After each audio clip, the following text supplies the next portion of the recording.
I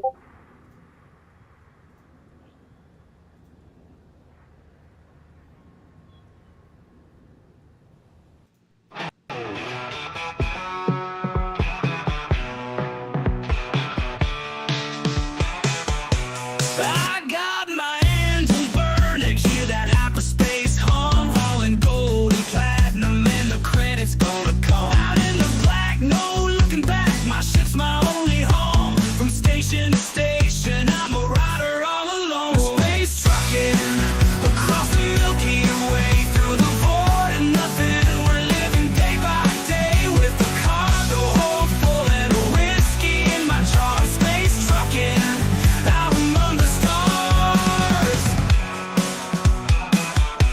Nebula lights are dancing like a fire in the sky, but the pirates lying waiting, their ambush running dry. Got my shields up and lasers hot, they're not taking my load. I'll burn that frame shift drive and hit the open road. Space trucking across the Milky Way, through the void and nothing. We're living day by day with the cargo hold full and a whiskey in my jar. Space trucking out among the stars.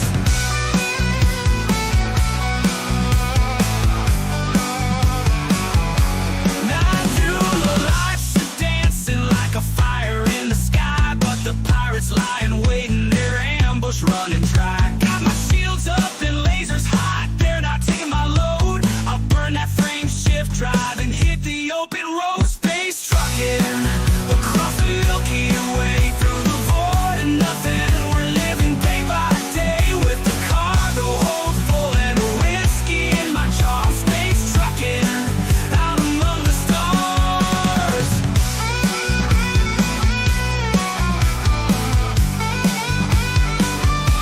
I dream of Earth's blue waters, but it's just a distant shore. My heart beats for adventure, I'm always craving more. Through binary suns and ring worlds spun, I'll chart the great unknown in the silence of the cosmos. I've never felt alone. Space trucking across the Milky Way, through the void and nothing. We're living day by day with the cargo hold full and a whiskey in my jar. Space trucking out among the stars.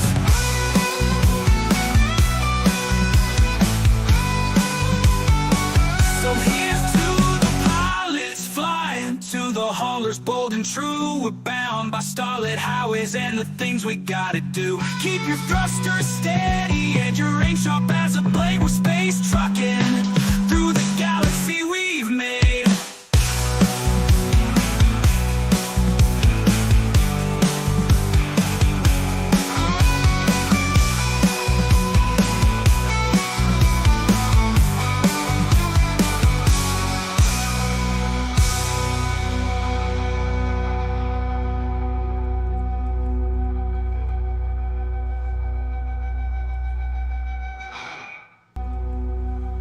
Hey, what is up, y'all? How y'all doing? It is time for some Elite Dangerous, and I'm just now noticing that my camera's not on there. So, okay, give me just a second to figure out my camera situation.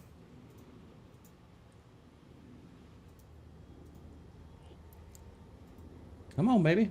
Start up.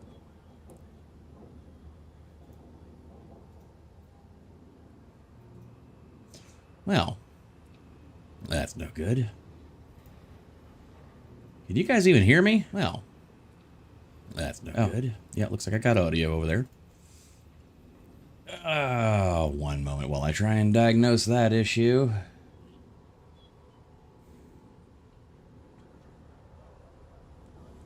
Come on, baby. You know, I swear this all worked before just fine, and then suddenly, for some reason, all of a sudden it's like, nope, not gonna do that.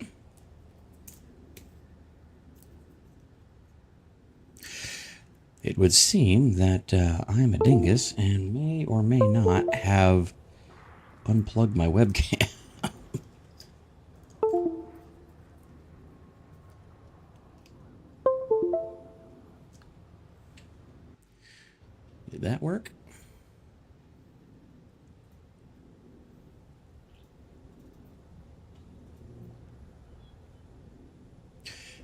Well. Damn it, Jeff. Will you stop it? You're boomering my stream over here. I have never had a boomer incident. And now suddenly, this is happening. Come on. Killing me, Smalls.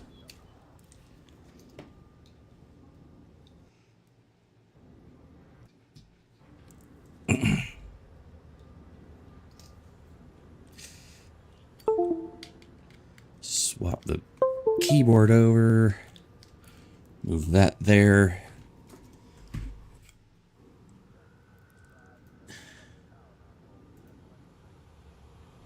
Okay, activate. Ah! There we go. That worked. Okay, well, I have not changed a single one of my settings, and for some odd reason, everything just decided to go completely tits up, because, whatever. Thanks, Jeff. Appreciate it. You could, I get it, you're good. We know you're fine, but can you just not boomer my stream, please? Anyway, meanwhile, back at the ranch. Hi, everybody. How y'all doing? It's Kaiser, and I suddenly realized I seem to have also misplaced my trucker hat. Could this get any worse?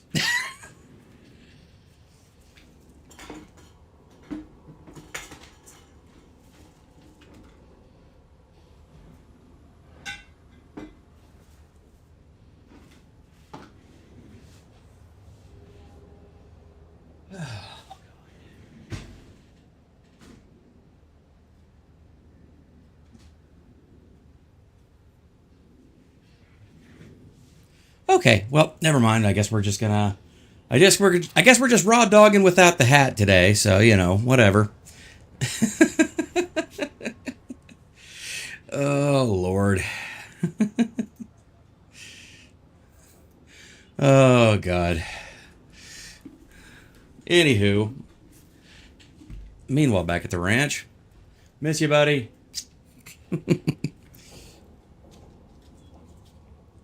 Anyway, so just to kind of give you guys a little bit of an update on what's been going on and what we're planning to do tonight. So, if you notice, I might have changed ships because I'm taking out one of my older models. This is a passenger liner that I refitted into a scavenging components ship for engineering, so we can upgrade some of my ships and do a little fine tuning. This is the one I call Rio Grande. Now, the reason I picked this specific ship tonight is because we got another one. And yes, I did name this one. Oops, okay. I forgot I have cargo on board. So just transfer all the cargo off of there. And if I forget it, I'm going to boomer it again, and it's going to be the worst thing ever, and everybody's going to laugh at how absolutely terrible I'm doing. Anyway, so we're going to introduce you guys to the newest ship in the fleet. And yes, before you ask, yeah, I've been having my eye on this ship for a while, and the opportunity finally came up, and then of course everything happened this past week. And so in honor of our friend, I decided to go ahead and name the new ship Arkham's Raven in honor of Jeff and his love for H.P. Lovecraft and the classic Edgar Allan Poe stuff that he always used to read us. So this is, yeah, this is Arkham's Raven, so named after Arkham Asylum and, of course, the great poem, The Raven. It's an exploration ship, and we are going to be taking this bad Larry out into the black, do some deep space exploration, exobiology, and doing some cool stuff there. Got her rigged up the way I like, got a nice cool paint job on it, and, well, the thing is, she needs some fine tuning. And to that end, we need to do some engineering, specifically getting the power plant, finished upgrading. I've got the main part done. I've got the SCO frame shift drive updated, and started working on life support, but I started also running out of some of my components for stuff. So mainly it's just manufactured materials that I'm lacking in. So salvaged alloys, proto-light alloys. Hey, what's up, Brian S? How you doing, buddy? So yeah, I'm just going through, and there's a bunch of stuff that we need, so that way, yeah, improvised components seems to be the biggest one that I'm missing. And I need to get my hands on a lot of these sort of like items, so that way we can finish upgrading this thing so we can take it on its maiden flight out into the black. Now, full disclosure, she's ready to fly, and I've got her pretty well rigged up the way I like, with all the internal components and modules and everything like that. But yeah, like I said, she needs fine-tuning. There's a lot to be done there in that regard with fine-tuning this thing and getting it perfect. You know, need to get the engines upgraded, need to go ahead and add on some additional hard points. You know, the utility slots here need to be updated or, you know, stripped down for lighter weight. And then, of course, you know, we need to get some additional upgrades to the plating, upgrade some of the features to the power plant, thrusters. The thrusters are really need, you know, some drive tuning. And yeah, I need to get that additional little bump out of the FSD, which will allow us to hit those extra far distances. But one of the great things about this particular ship, this is the newest ship. Well, sorry, second newest, because the Cobra Mark V just released like about a week and a half ago. But yeah, the Mandalay, which is what this model ship is by Zorgen Peterson, is actually a... It's basically... Let me think of the way I'm trying to think. So this is the new newest ship. It's made with a lot of upgraded tech that just, you know, came out of the end of the Thargoid War, which only happened about a week. That war only ended last week. So very recent. But one of the research things that came out of this is the SCO drive, which allows us to cover a lot of in-system distance a lot faster. And I mean significantly faster. And the Mandalay handles that like a champ better than any other ship. So couple the exceptionally long jump range with the absolutely just amazing hard point and internal slot situation there. She's a hell of a ship. I'm excited to take her out there, and we're going to take it out as far as Sagittarius A is the plan, which is the supermassive black hole at the center of our galaxy. And in order to do that, like I said, she needs some upgrades. And so as we're kind of just hanging out and really just need to, you know, just relax, take in everything as we're kind of getting on our way to Christmas Eve being tomorrow, we're just going to go hang out and go grab some materials out there in the black. So, Brian S. says, this game sounds like rocket science. It sounds far more daunting than it is. It's not. It's really not that hard. It's just a lot of knowing where to get stuff, what to do, and just kind of picking your desired job or skill set and kind of just doing it. So, yeah, it's a lot of fun. I highly recommend it. And actually, if I remember correctly, let me check. Let me go actually to Steam, because I know they've got the winter sale going on. I think it's on sale. Ah, yes, actually. Yeah, so they've actually got Elite Dangerous on sale, the deluxe edition, as well as if you want to pick up the base game and the... I highly recommend picking up the base game and the Odyssey expansion, so that way you can do all the on-foot missions on the ground.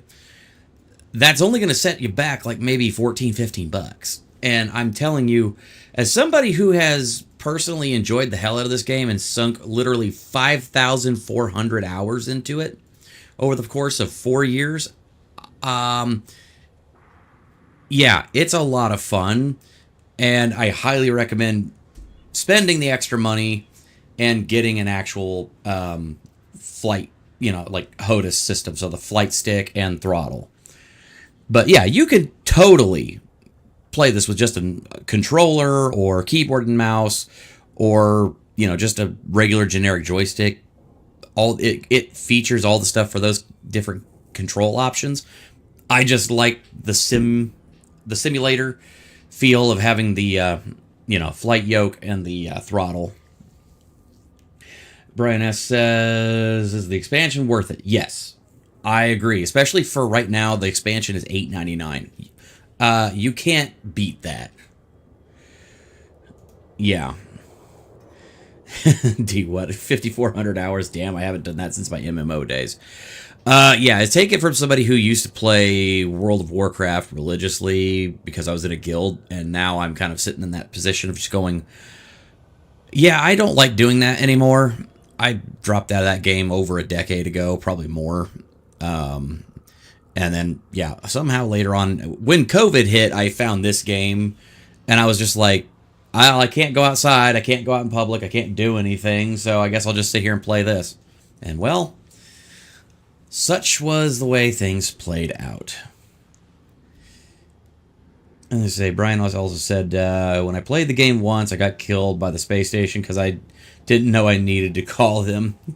Like I said, it's a learning curve, but once you understand how everything works, and yeah, a lot of it's trial and error, it's really, really easy. It's a lot of fun too. So, with all that jazz being said, what's up, JKD Buck? Good to see you, buddy. I say you made it just in time, as we're only just now packing up to leave the station, or leave the ship. So yeah, so for anybody who doesn't know, who wants to know exactly what I get for playing this game that long, well, I've got about 13.5 billion credits in the bank.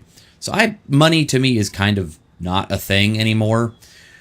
And yeah, with all of that, over 45 different ships that I own and different configurations for different things. And also, let's not forget that where you're at right now, the Spirit in the Sky that you see there on that wall, this is also my ship. I own this fleet carrier. Cost me 5 billion credits, literally, to buy my own fleet carrier, but it was worth it. And I freaking love having a fleet carrier. It's my own mobile base. I can pretty well take it wherever the hell I want. And I'm the captain. Listen, I am the captain now. All right, so we're going to go ahead and set our course. So what we're looking for right now are a very specific set of parameters. So we're actually going to go to the map, the map finder, and we're actually going to go to map mode state. So essentially what happens here is where it's going to be looking through all the different systems out here, and it's going to be looking for specific systems that meet our criteria. Specific to what we need right now is we need systems that are in outbreak. And the reason for that is because we're going after a very specific component that we need for engineering called pharmaceutical isolators. Now, those are required for upgrading the engines on the ship. But what also is extremely helpful is that these are very rare components. So if you can find them in any kind of large quantity, they are very, very, very, very, very, very valuable. Now, from what I've found in my trial and error, so you need systems that are in outbreak state, but also they need to, if you can kind of move my camera here, they need to also be in the allegiance for either the Alliance or independent systems. For some reason, those high-grade emissions points where those actually would be tend to show up more often and in larger frequency on those places, in those kinds of systems. So I want to try and avoid anything Federation, but I also need to find something that's Alliance that usually has a higher population count. That's Federation. Okay.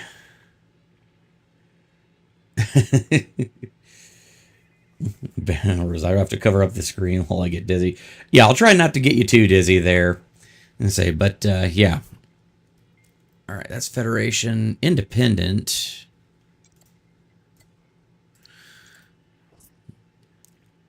That's another Federation system. So the problem is Alliance systems usually are not super heavily populated.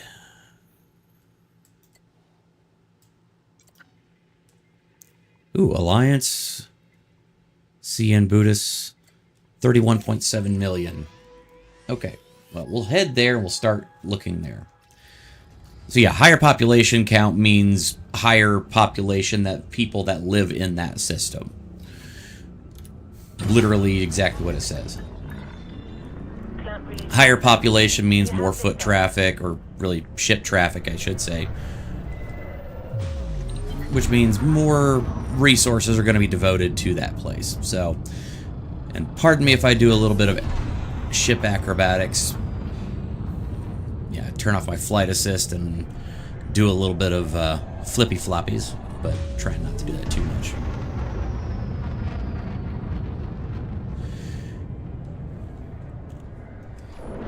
So, there's what we're flying today. This is my, the Rio Grande, my Saud Kruger Orca is the type of ship that it is. Yeah.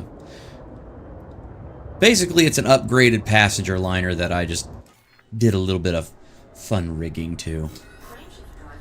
And I also went ahead and swapped out the frameshift drive on this particular ship with one of the new SCO drives so I can cover those distances in system faster. Because the thing about the high-grade emissions that we're looking for is sometimes, I should say most of the time, they appear way the hell out at the edges of like the system. So it takes a long time to cover that ground in just plain old Super Cruise. So having the SCO overcharge, or sorry, the Super Cruise overcharge, which is what SCO stands for, is extremely helpful.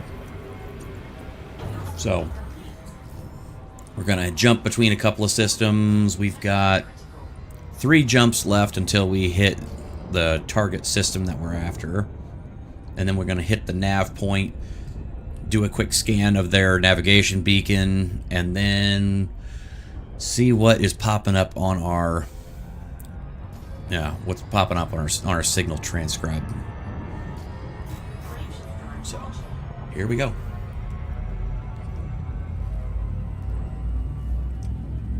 And I apologize if I'm snacky.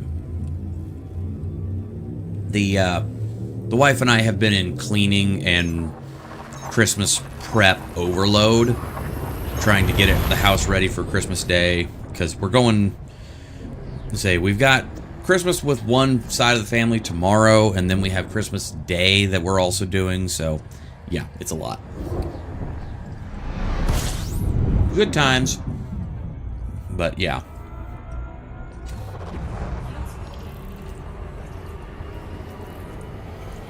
And as we're dropping in on these stars, you notice I'm scooping fuel so I can keep going and I don't have to worry about refueling my ship every couple of jumps.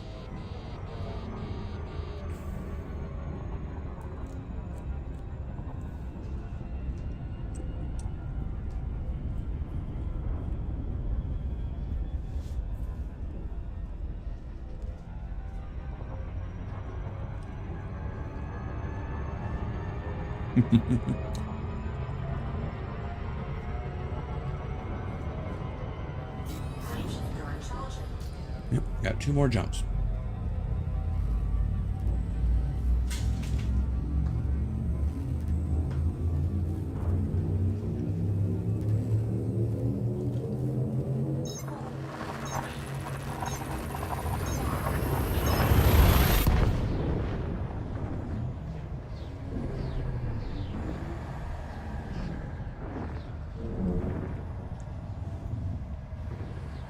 Brian S. says, I may fire up the VR headset if I re-download this game. I recommend it. I have a VR headset. And with an HMD, this game takes on a whole other, aspect. I love playing this game in VR, especially doing combat, like, bounty hunting, ship-to-ship combat. Because it just, you can literally just look and see where everything is, and the head tracking is amazing. Love it. I might have to set it up one day where I have the game going and I have it running through the virtual reality HMD, so that way you guys see exactly what I'm seeing from my perspective. But I'm worried some people in the audience might get a little motion sickness from that. Common Sense Freedom, what's going on there? It takes a lot of tweaking to make it work now. It kind of does, but yeah. I still like it, though.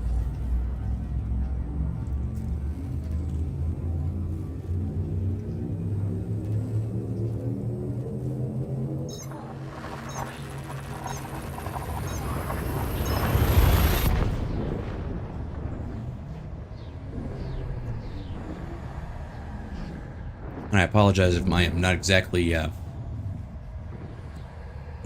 the nicest attire. I'll just, because like I said, I've been cleaning all day.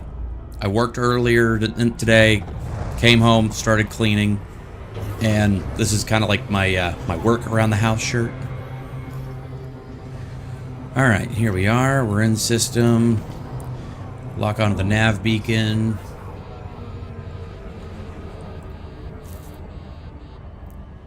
Drop down my speed a little bit there. There we go. I love having the Super Cruise Assist, so that way it's kind of like cruise control, but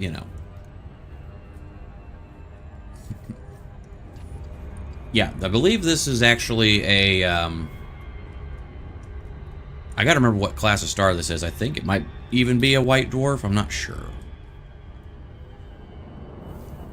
But yeah, there are so many different star types in this game, it's ridiculous. I mean, you've got everything from pulsars, neutron stars, you've got, red giants, super red giants, the common types, it's awesome. Yeah, they got actual, like, astronomers and astrophysicists to work on this game. It's amazing. There's our target. Bonk.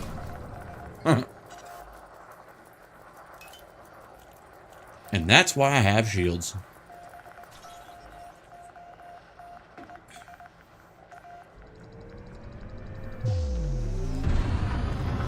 Didn't need to actually hit it, but hey, it was how things work.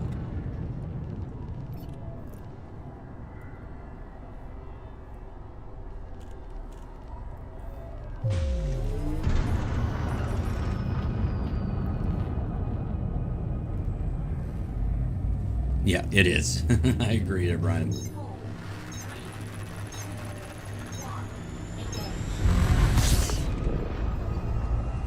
ahead and run my discovery scanner too. Okay. Gonna switch over here. Signal sources. Come on, give me money, give me money, give me money. Nope. Bummer.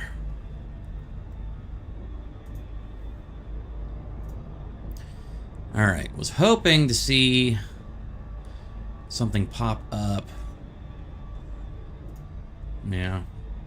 Was hoping to see that we would have a high-grade emission source on this panel here. Sometimes they pop, sometimes they don't, and yeah, they do change over time. Like, everything is on a time limit, so yeah, this convoy dispersal pattern one, you can see 50 seconds remaining. So yeah, they do pop in and they time out over time.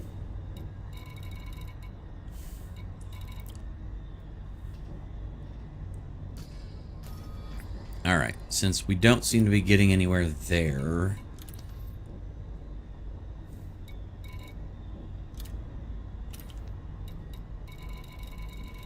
okay, I'm going to leave that there. Points of interest. on that filter, as well as signal sources. That'll help us kind of narrow down our search.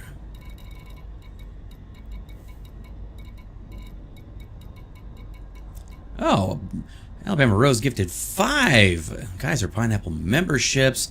Thank you so much, Alabama Rose. And everybody, please definitely send Alabama Rose a little thank you for that and say, I really, really appreciate that a lot. Say, yeah, love to see everybody being green. It's not easy being green. Yay! All right. Very, very nice. Thank you so much for that, y'all. All right. Let's go ahead and hit our star map again. Let's check another system. See if there's anything else in the nearby vicinity that we can jump to. Namaka is nearby. And BD plus 44250.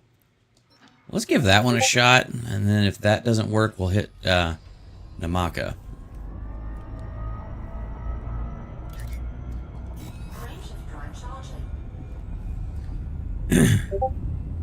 Merry Christmas indeed.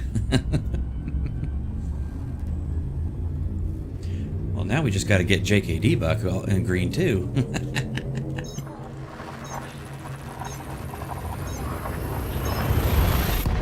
And don't forget that with the membership, you do get early access to my videos. So when you get access to them as soon as I post them, you don't have to wait until the next day or 2 days after I already shoot the thing and post it to YouTube before you can actually see it.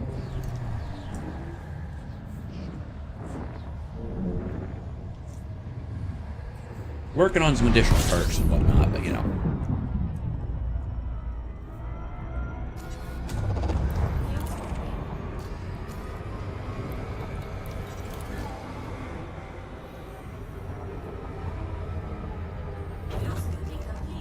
There we go. Half beacon.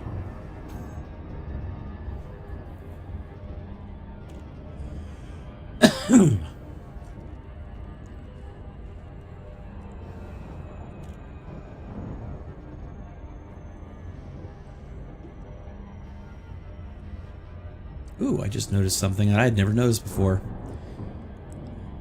Say, they actually have a super chat goal thing. That's kind of cool. I remember Flux saying something about that. Huh. I didn't even know there was a thing. But now I noticed that I have it. So, yay!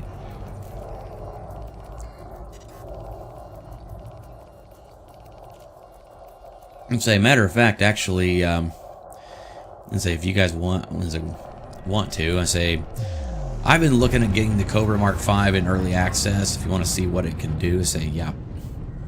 If you got a little bit of something kicking around, I'll go ahead and put that toward getting the Cobra Mark V. That thing is a sexy ship. Alright, bye Rose, and take care. Have a good one. Alright, we got that there. Come on. We have a high-grade emission. Hot damn. 2 minutes, 26 seconds left, so we're not going to have a lot of time on this one, but yeah, 7,000 light seconds out there.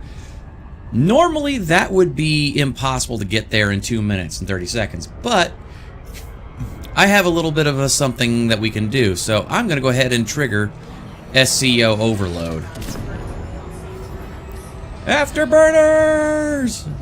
Oh boy, yeah, this is hard to control. Yeah, baby. Yeah, baby. Getting close. Okay. Whew.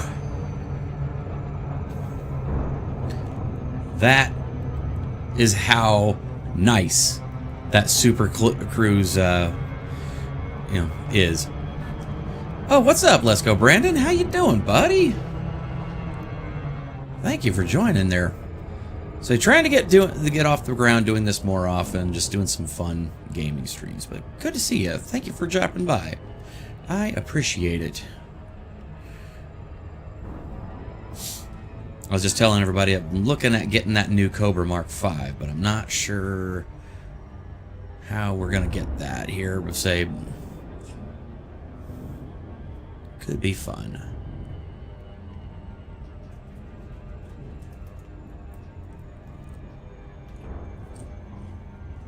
Here we go.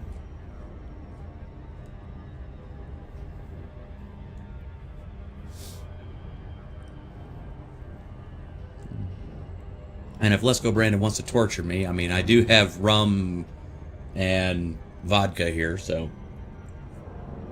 yeah. Alright. Hells yeah, we got pharmaceutical isolators. Go ahead and turn on my night vision so we can see what's going on here. Hot damn. We're going to go ahead and drop our collectors.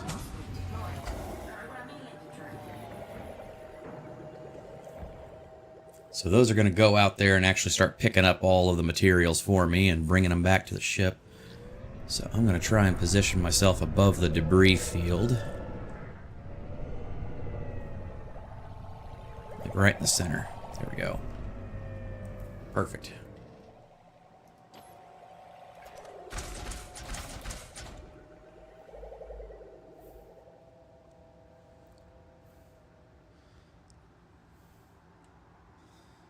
And there they go, just going to pick up the stuff and bring it back to the ship.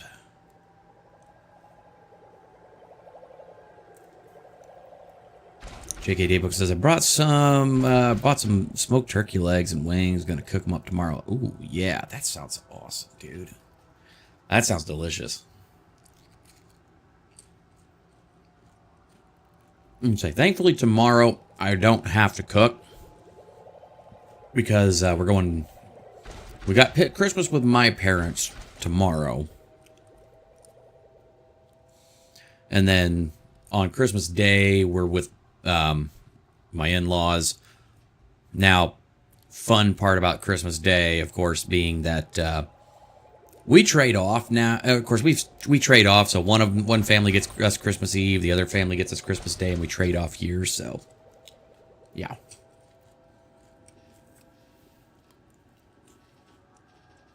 This is just the in-laws' year for Christmas Day.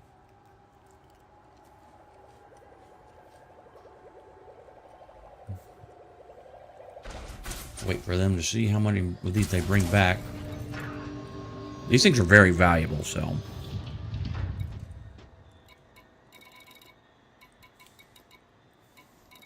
See if I can find them here. Pharmaceutical. Holy crap! 30? Oh my god. That is...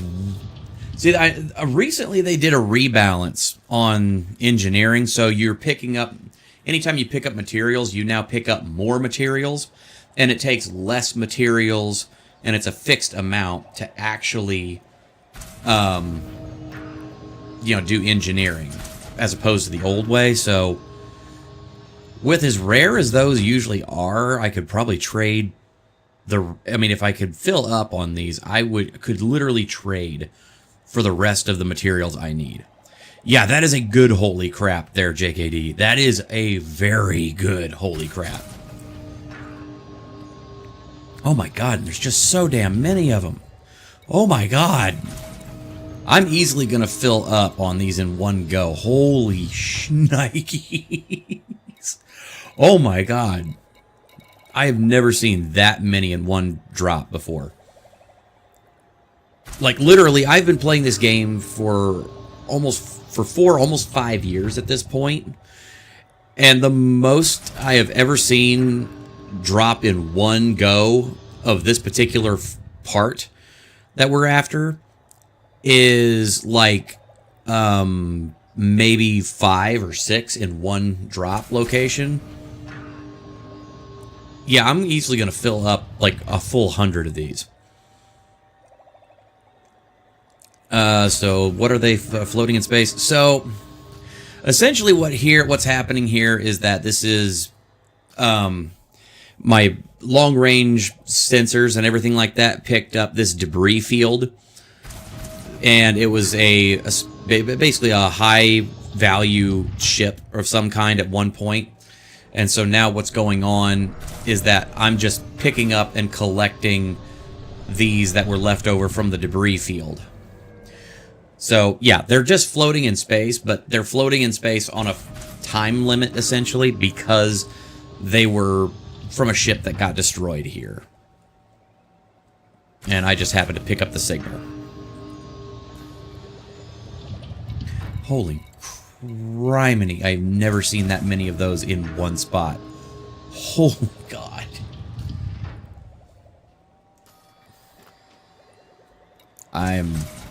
Wow, I am legitimately beside myself right now. I've never seen that many in one go.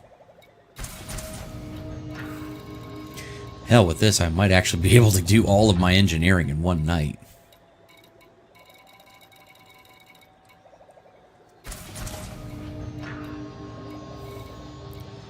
Pharmaceutical isolate. Good God, I'm up to 84? 87? Oh, yeah. This is ridiculous. I'm so happy right now. I can't tell you guys how happy I am that this makes me.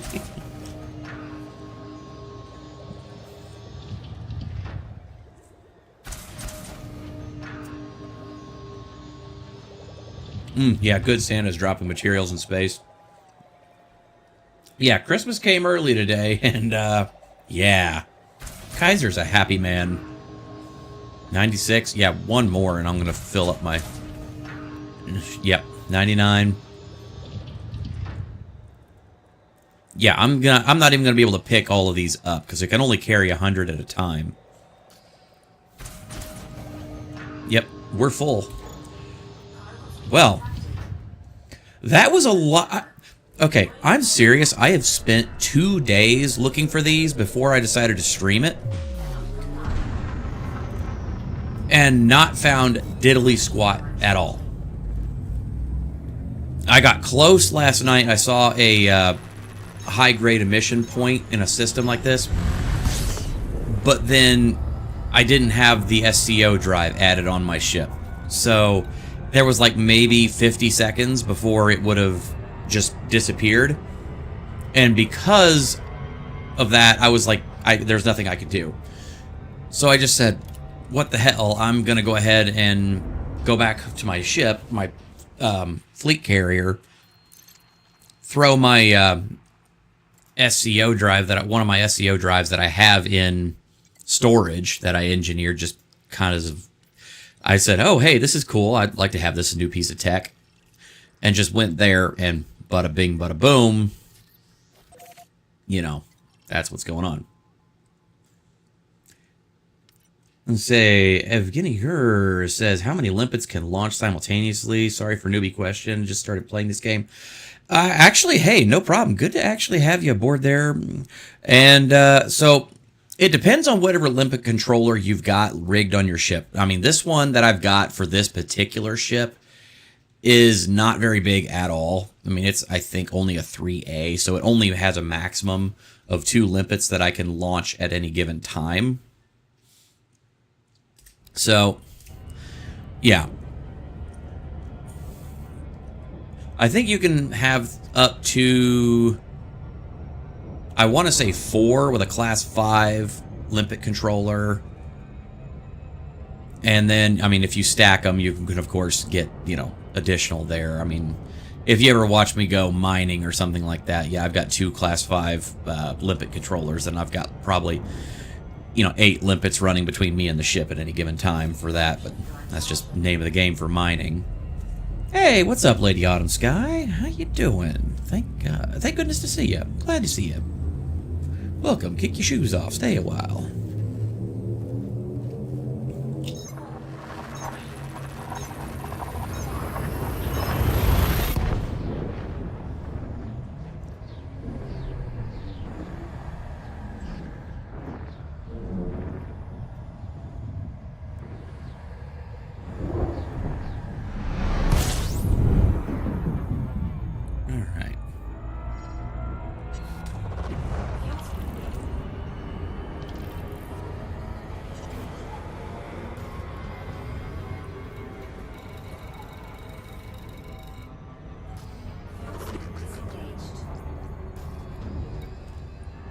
Wait, what?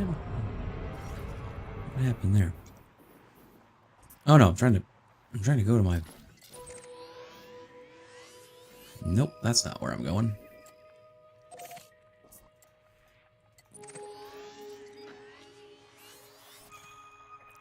Something happened to my route that I had set there.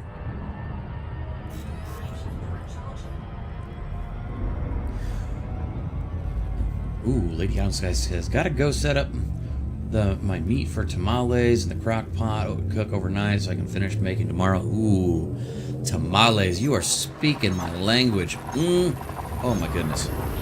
Yes, please.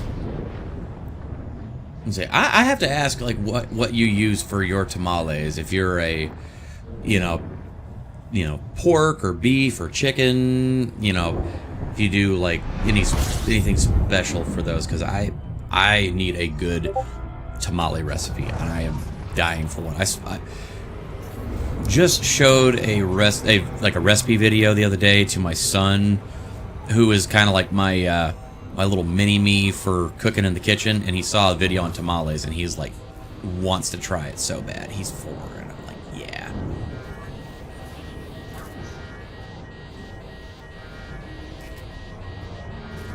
All right, here we go.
Okay.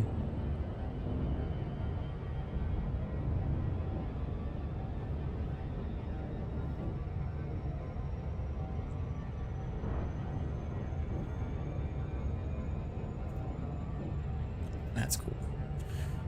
All right. Let's see.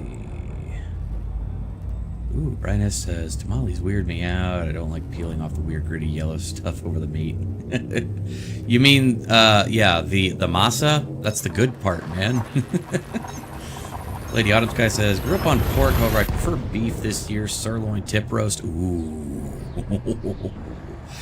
Yes. So I actually found a like an actual international market that has a really amazing butcher section, and I can get beef cheeks there, and I can actually make beef cheek barbacoa, and I freaking am in love with beef cheek barbacoa. It is such a really unique texture of meat, and it is so tasty, especially making for like tacos and whatnot. It's just it's so wild. D-What says, Kaiser, do you like JRPGs? I haven't played too many JRPGs. I do love the Final Fantasy games. 7, of course, being my favorite. I mean, that was the one. That was my first. That was kind of my introduction to it, and how I kind of fell in.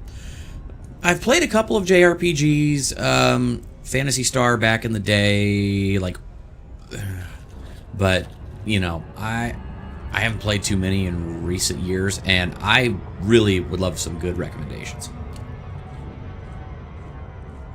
I'm actually fine with them. I'm also an anime guy, so it goes with the territory.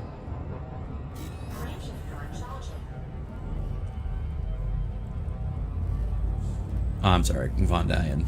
It's okay, I'll have your carbs for you. JKD Bucks is Beef Cheeks, that was my prison name.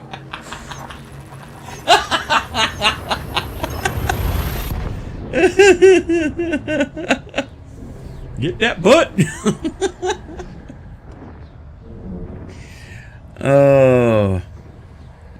Do you want always give love to your butchery? Yes, absolutely. Metaphor Fantasio. There we go. Okay, cool. Hey, Beef Cheeks, you'll be washing tubs. Lady Islands guy says, yes, barbacoa. My oldest is on a barbacoa kick. She's in her late 20s. Yes. It's just so tasty. Now, my wife, on the other hand, she is not very adventurous with, she's not exactly the most adventurous person with food. I love to try all kinds of new things, like, all the time. Like, I am the worst about it, because I experiment all the time with food.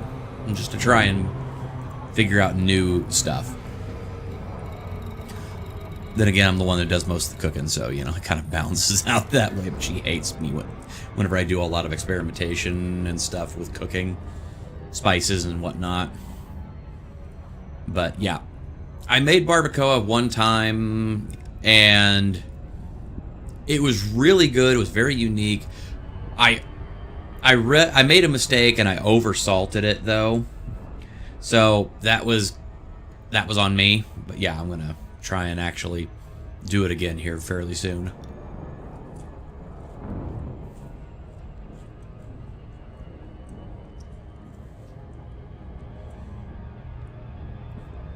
JKD says, as I was saying, Keystone chicken or beef is canned with only water and a pinch of sea salt. That's it. Convenient for press for time. Huh. That is convenient. I would say, especially if it's only just water and sea salt. That's actually very convenient because it doesn't have all that crap in it. Good.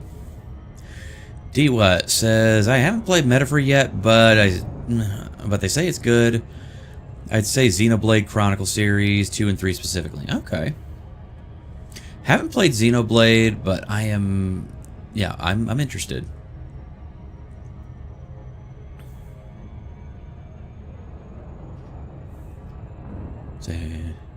Hey, what's up, John Byrne? What's happening, man? Good to see you.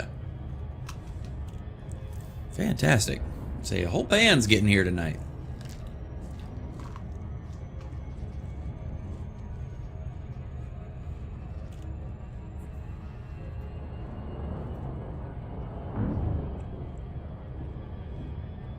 Yeah, I mean, really, with the exception of, like, yeah, there's a couple, I mean, there's not really that many people streaming right now. There's not many folks streaming right now, and I think it's getting to that point in the night where a lot of people are starting to wind down on it. But I'm still going, so, yeah.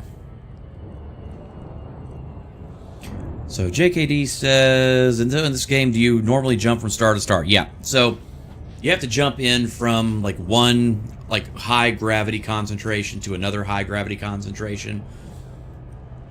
So essentially the gravity well of the star when you jump into the system is what slows you down enough to allow you to stop. At least that's how the frame shift drives work. So,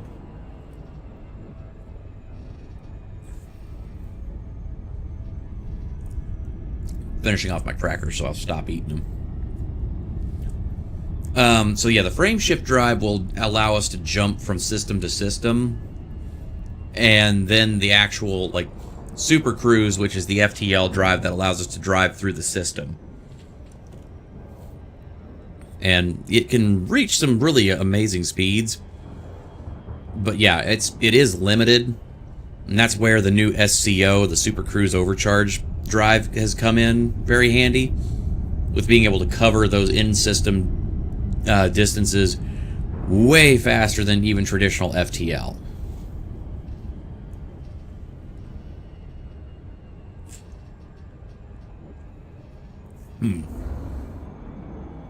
There we go. Arriving back at the carrier.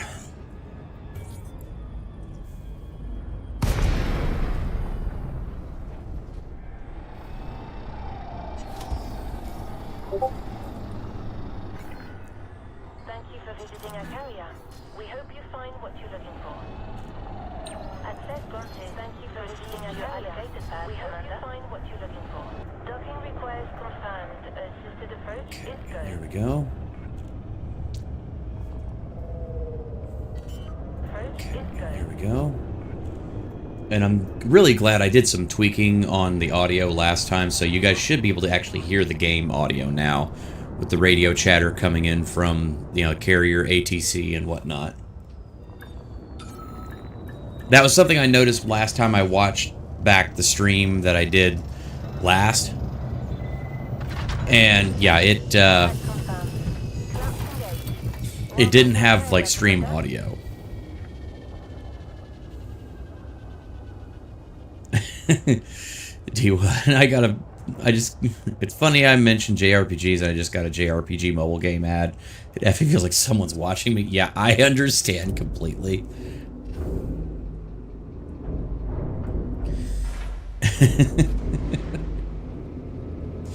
Fontaine says, the real question is, do you have to deal with incompetent office workers? I mean, not really, not here. I say, most considering that it's my carrier, they work for me, so I'm basically space Elon Musk.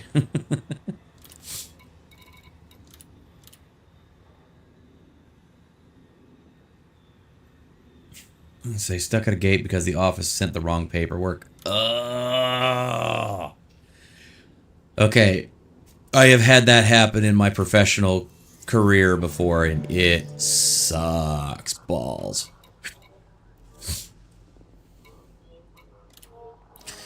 Alright, so we're gonna go ahead and actually, because we got that nice haul of those pharmaceutical isolators, I'm gonna go ahead and take the new ship. Yep, Arkham's Raven. And we're gonna plot ourselves a little course here, because I know there's some additional things that we need, but we need to find a material trader.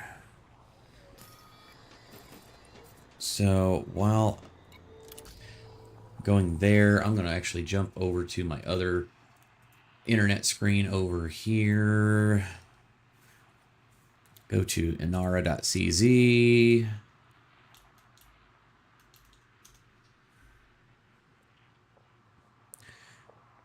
And look for data, search nearest. And what's my system I'm currently in?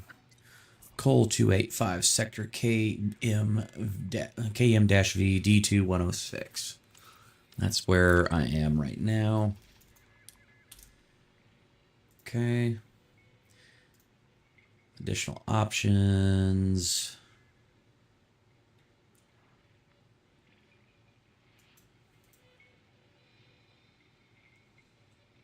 Station services, material trader. Search. Trader type. Manufactured. Kotzebue terminal in Najamvula is going to be our closest.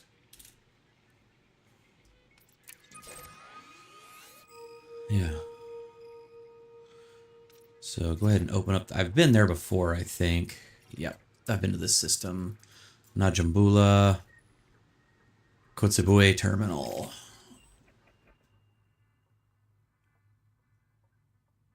Okay.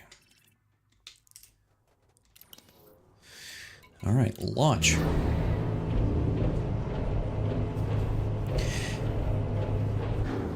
All right. Hey, what's up, T3? dropping a like. Merry Christmas, Kaiser. Thank you so much. Outpost Nerd in the house, y'all. Good to see you, buddy. Thank you for dropping in. And let's see. Yeah, everybody. Yeah, cool. Everybody's here. Fantastic. Good to see y'all. So we are taking the brand new ship that I've got rigged up here. And we're heading out across the stars. We're going to be heading out to a new system where you can do some additional engineering, upgrading on the ship itself, so that way we can have some cool new stuff to take out there with us into the black. So let's just hit it. I'm going to turn off my flight assist. There we go. Hit the boost. Let's just rip it.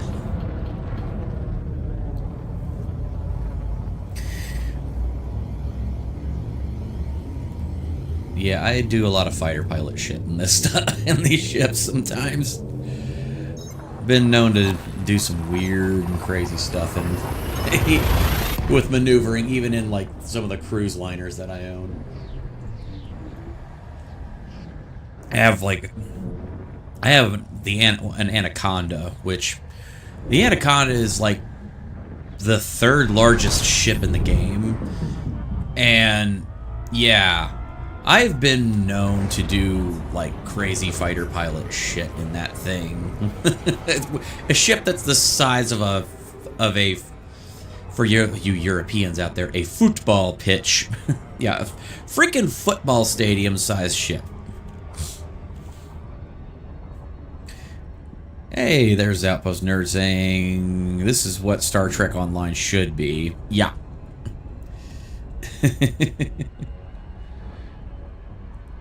Alright, so I'm not going to wait for how long that is. We're going to go ahead and SCO overcharge. Okay. And disengage.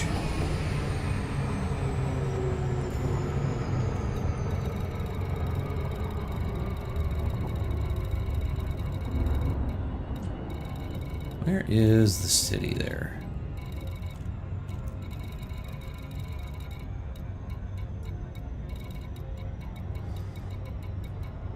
Nope, I passed it.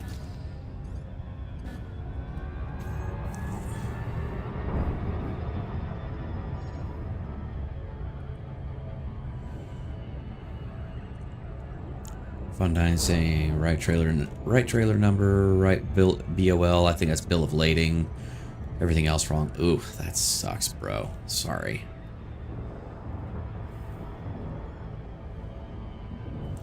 Yeah, I used to work in logistics, and I do not miss those days at all.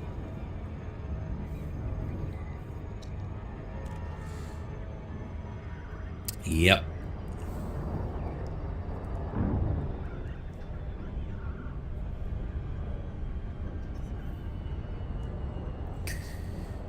Alright, got that there.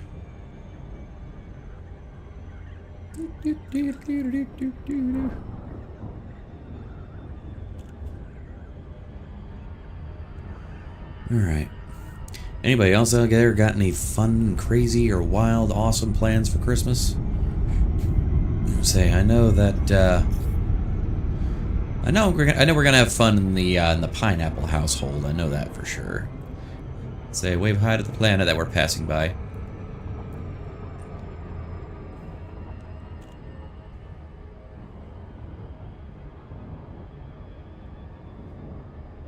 I have to say, I do kind of love this additional window down here by my feet with the Zorgen Peterson logo, which is the shipbuilding company that built this one. This is a cool ship, too. I mean, I love the internal design of the cockpit. It's got some cool stuff to it.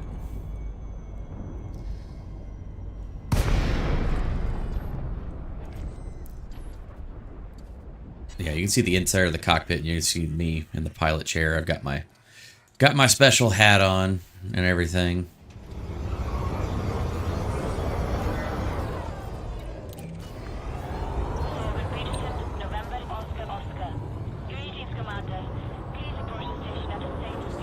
I'm gonna say Brynus says, got to visit family in northern Indiana. Okay, cool. Set down a landing pad 4-5. You are clear for automated approach, Commander. JKD Buck says, Christmas plans, go to mother-in-law's later for supper, sushi. Ooh, Japanese restaurant open all day Christmas. That's cool. That sounds like a really... See, the thing is, I'm very much like... I would really love to do, like, occasionally, like, a nice non-traditional Christmas dinner or something like that. That seems like very non-traditional, and I'm digging it. Of course, then again, I'm the only one in my household that eats sushi, although I'm pretty sure my son would enjoy it.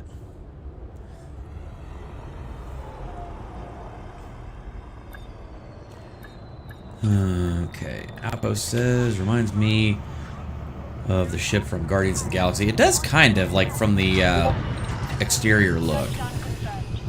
And say it does have that, yeah, sort of look to it. I also did get the ship kit, so, I mean, this is the... Yeah, this is the Stellar model, so it's got, like, the additional ship kit and all that, and I just picked a different paint job. And then, yeah, per my usual nomenclature, I've got the, you know, ship license number that I've got painted on it. The name plate is actually down here, kind of like on the cheek. It's hard to see. Let's see if I might be able to get it. Yeah, Arkham's Raven. But yeah, there's the nose art.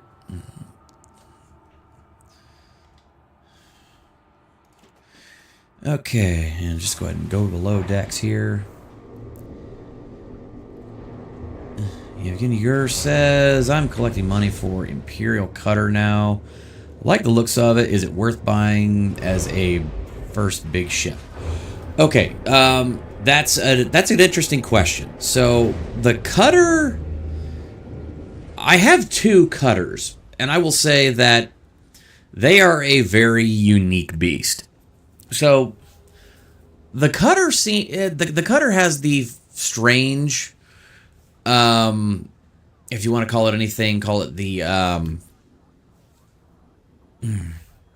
it has the design characteristics to be just very weird.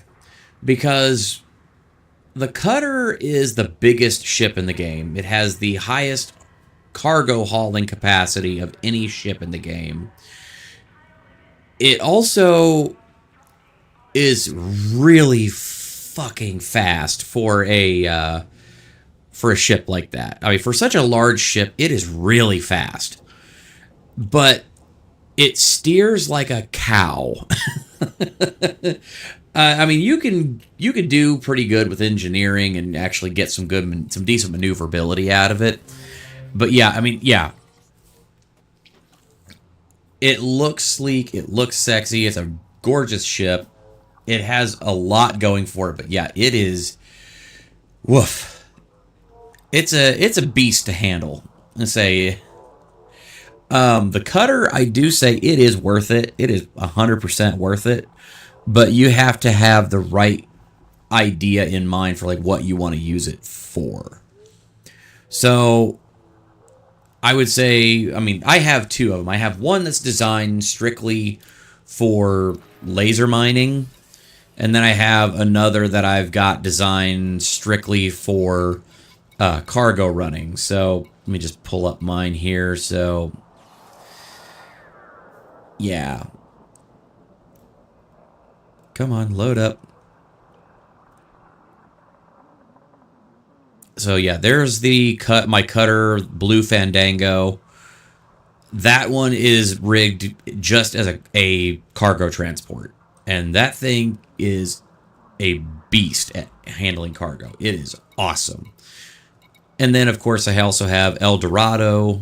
El Dorado is my mining ship cutter. And it will do some amazing stuff. But, I mean, you've got to be going out for a laser mining trip that you are going to be out there for a while, and you know it. Because the cargo hold is massive.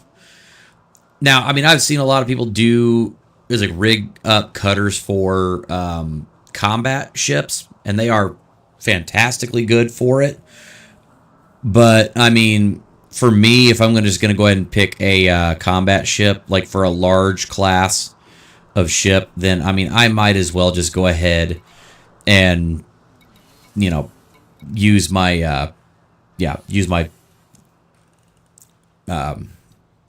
Federal Corvette, because the Corvette has the the distinction of having the most firepower of anything else, but it's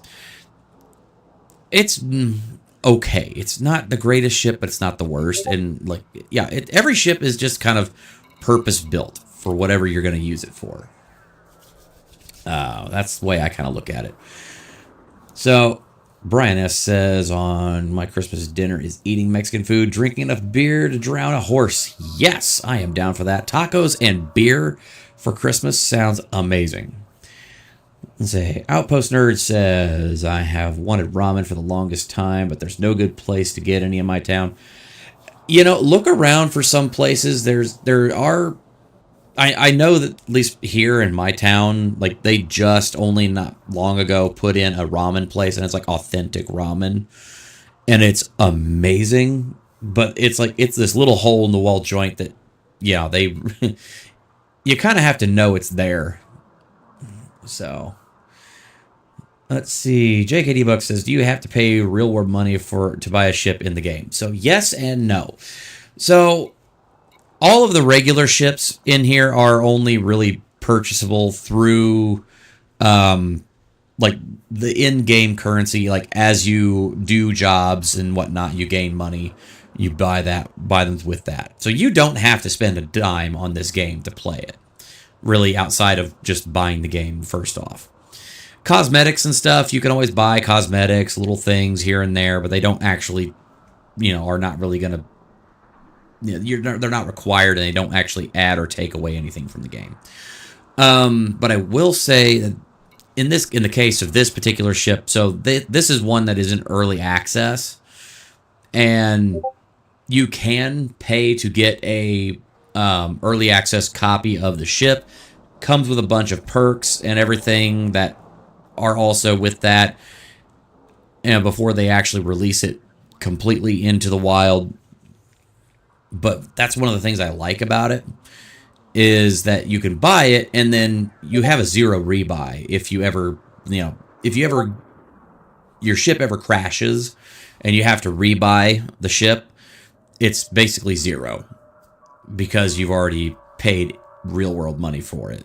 So it is there's a lot of reasons why you could or might not go for that. I mean, and there are some pre-built ships out there that you can buy for certain things if you want to get like a jump start in one specific area or whatnot, but you don't have to do that. I just bought this one because I wanted to in early access, and after doing my research, the cost benefit analysis said that it was actually a good buy in this case.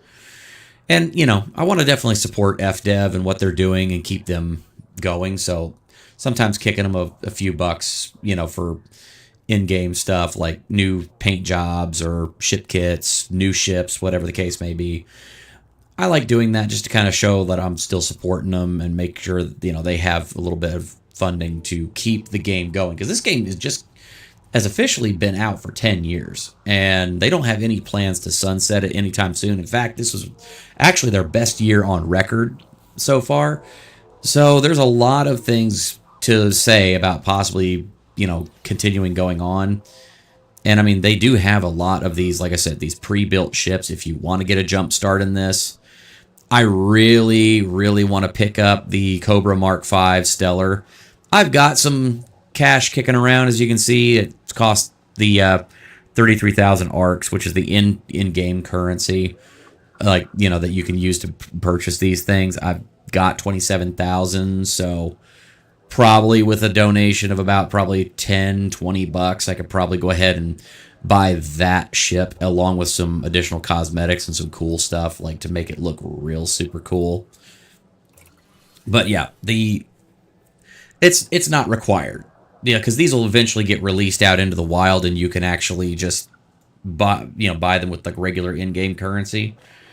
But you get all these additional things with it that make it worthwhile to actually purchase like that. So yeah, don't have to, but you can if you want to. I would love to pick it up. Yeah, who knows? Maybe I'll get lucky. Maybe get a little something extra in my Christmas stocking, you know? Who knows?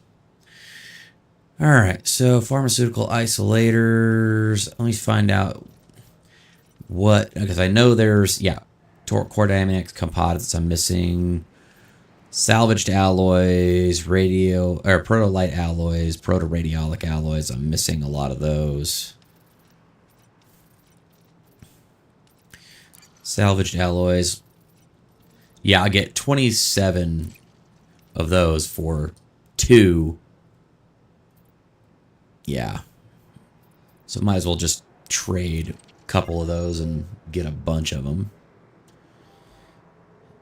Okay.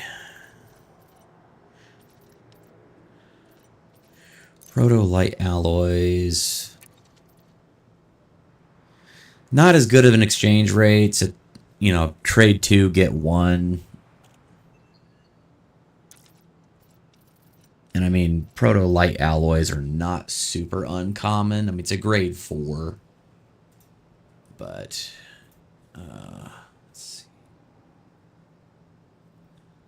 Alright. I'm checking my other screen here. See if what the best place is for proto-light alloys, high-grade emissions in systems in boom state. Okay. Yeah, that's actually really easy to get. So, I mean, I could easily go out and find those. That's not a problem. Proto-radiolic alloys. That one's going to be tricky, I know. Proto-radiolic alloys. Also high-grade emissions in systems in boom. So, okay. Not hard to find. Core dynamics composites, high grade emissions in federal systems. Yeah, okay. Military supercapacitors, high grade emissions in systems that are what, war or civil war. Improvised components, high grade emissions in systems in civil unrest. Okay. So, I mean, those are not hard to find. Chemical manipulators is a grade 4, but I mean, those are really kind of the hardest in my mind, because I always need chemical manipulators. Yeah, Dav's Hope or Hot Jupiter are the best place to trade them, but usually you can get them grade 5 materials, and if you have enough of the grade 5 materials or the right kinds, then yeah, you can basically trade them for whatever.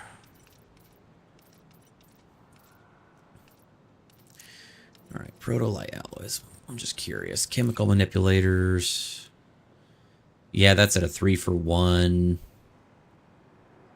2 for 1 for military grade alloys.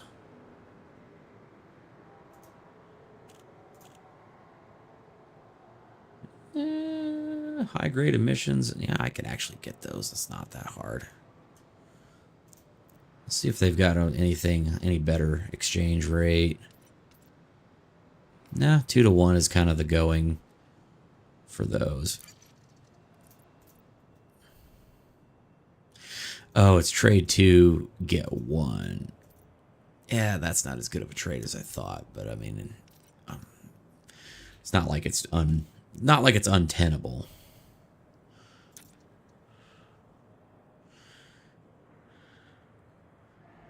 Okay. So we've got a lot of what we need right now. All right. D. What says, I don't know about Christmas dinner, but I'll be simple. Brian S. Ramen is best at places where the cooks only speak Japanese, Korean. Yes, absolutely. D. What also saying, buy the Fire Emblem 3 houses if you like turn-based strategy games. Okay. And Jude Curio, member for 15 months. Finally live. Yes, finally live. And thank you so much for dropping in, Jude. And thank you for dropping in that message. Good to see you, as always. Fondian, OMG, just figured out that the paperwork just in time to keep me from making the full turn tonight, which means I'll be spending the next 2 days in a rest area. F my life. Oh, man, I am so sorry. That sucks. AP, hey y'all, been a minute. Good to see you, buddy. Alright, so we're going to go ahead and go to the workshop. See what we can work up here, because I know... Yep. Salvaged alloys is what we needed there. See if we can go ahead and get most of this engineering done in one swoop. Vanguard, oh, 7 there, buddy. Awesome. Okay, yep, need proto-light alloys for that. That's not going to be too big a deal. Let's actually just work on... Let's work on what we can work on right now.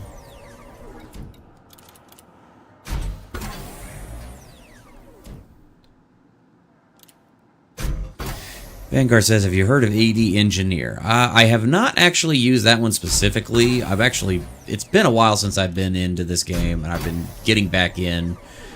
Had to take a little bit of a forced break for a while because my my flight stick on my HOTAS decided to crap out on me, so I finally got it repaired, got it back, so I'm back to it now. I really need to get it back up, but, you know, it is what it is. You know what they say about hindsight. Core Dynamics Composites. Okay, that's no big deal. Pharmaceutical isolators, I just got a butt ton of those. So I can at least get that done. Von Diane, anyway, I gotta run. I'll be listening. Good to see you, bud. Sorry that you kind of got shafted there. Hopefully you're okay. But, you know, hey, I mean, we'll try and keep you as... We'll try and keep you as occupied as we can for as long as we can. Say, you know, just chin up, bud. We got you. All right, so shields. I'm running reinforced on this rig in particular.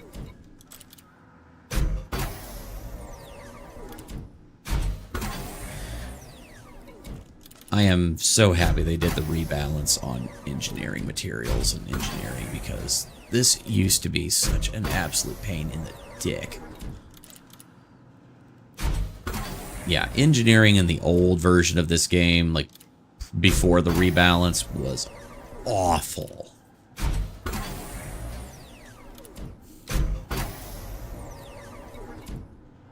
Okay, improvised components. Okay, I can get those. Yeah, I'm mostly out of a lot of grade 5 stuff, but, I mean, I kind of know where to get those already, so I'm not super worried about it. Proto-light alloys, proto-radiolic alloys. Okay. Just cutting as much weight as I can on this ship right now is mainly what I'm doing.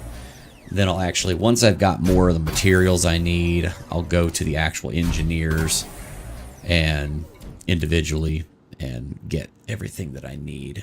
Yeah, proto-light alloys and radiolic alloys. Yep. Power distributor. There we go. We are actually all, like, with the exception of a couple of grade 5 components, which we're going to go hunt down here in a little bit, we're actually doing remarkably well. I mean, of course, I also have a stockpile of engineering materials, but, you know, yep, just ran out of chemical manipulators. I've got enough materials. I can trade for those. I need 2, 3, 4, 5, 6, 7... more. Okay. I've got the materials. Or I can trade them. Yeah. I can trade the materials I need for that. Chemical manipulators. Yeah. Yeah, I could just trade those.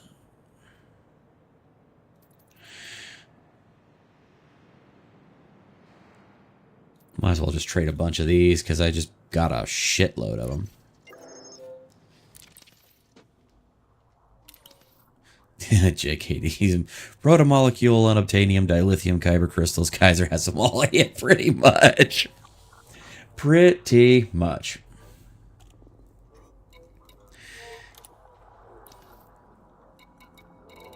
A lot of fun references in that too, by the way. I appreciate that a lot.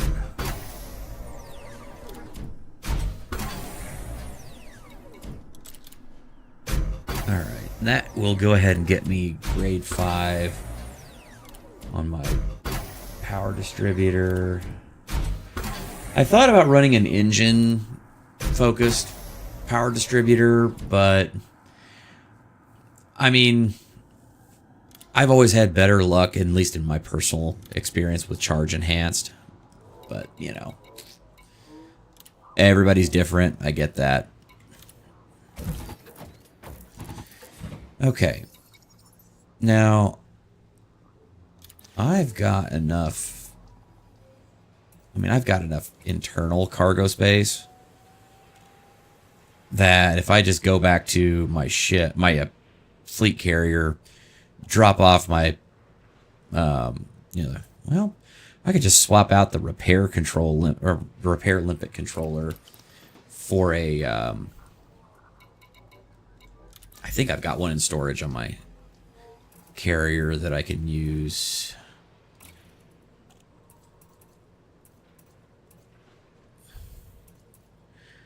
I just swap it in there, and then I can just take this thing out with throw some limpets on it and go pick up what I need without actually having to change ships. Collector limpet controller.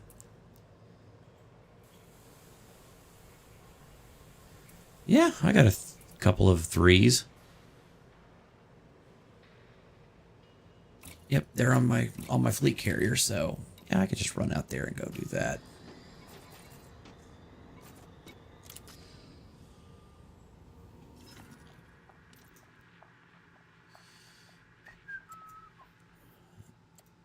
Oh, I forgot how we really didn't run that far. We were really close to my ship originally anyway. Okay.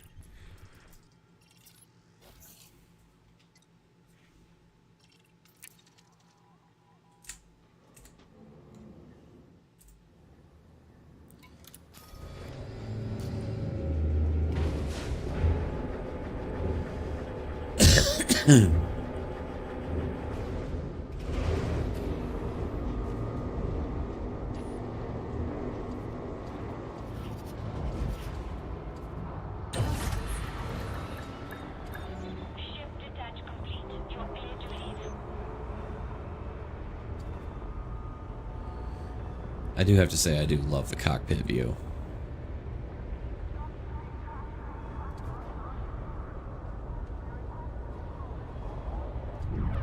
It honestly looks like they just took the cockpit from the Mamba and slapped it into a different ship, but I don't hate it.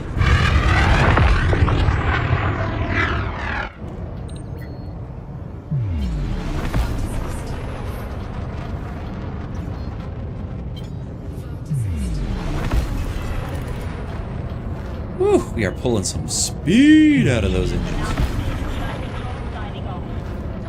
And that's before we did the final upgrades. So that's going to be really nice to see how they are. And I forget, what's my inventory? I can hold up to 12 tons. Yeah, I can easily fit some limpets on here. Run to a couple of systems. Do a couple of checks for stuff. Yeah. We could do the rest of this in this ship and not have to swap ships. That'd be awesome.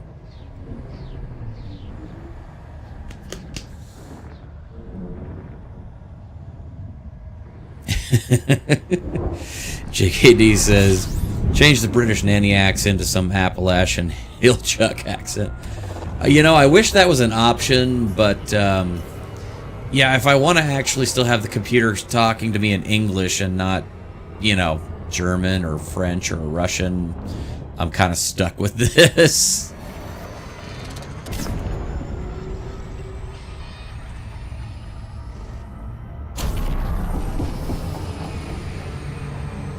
I do think it would be hilarious to get this thing with some just Appalachian Mama Bear kind of voice to it. You just know you're gonna get your ass in trouble if you don't listen right now. Oh, you know that voice has got to be in there somewhere.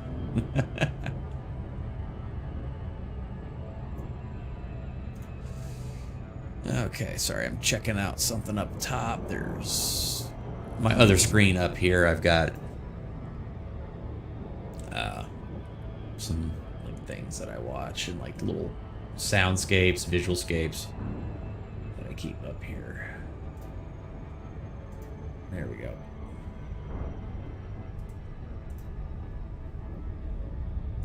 If you notice, I don't have my usual light show on behind me, mostly just right now.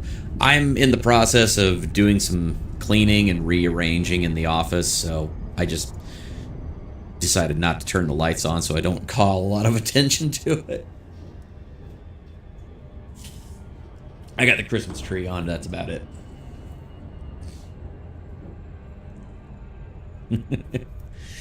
She leaves the screen door open, space banjo music. There is such a thing. Yes, I have heard they have like, yeah, on the YouTube, they have like the space banjo or whatever. It's like that's, I have listened to it. It's actually quite relaxing, I will admit. I've been enjoying tinkering with Suno again because, you know, as you all know, my intro song, Space Truckin' Across the Stars, it was written with some assistance. It's a song like as if it's like Southern rock, but in the world of Elite Dangerous, and there's all the Elite Dangerous little references in it, you know, to space trucking and whatnot. But likewise, I'm looking at it and like, I can use Suno, especially with the recent upgrade, to try and make new tracks, new songs that are all kind of have like that very much Elite Dangerous flair. They're specific, made for Elite Dangerous, but they're in like very different styles. I was actually tinkering with one about like, yeah, basically like just, you know, bootlegging, like, you know, the old like Southern, like Delta blues and whatnot, kind of like just bootlegging songs. You know, but set it to, you know, tinkering with my ship in Elite Dangerous, you know, that kind of thing. I thought it was kind of a cool idea.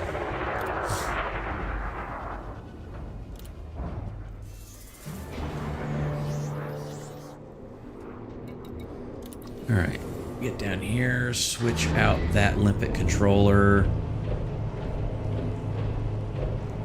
Now we're going to put that one back on when we're right before we go out into do our actual trip.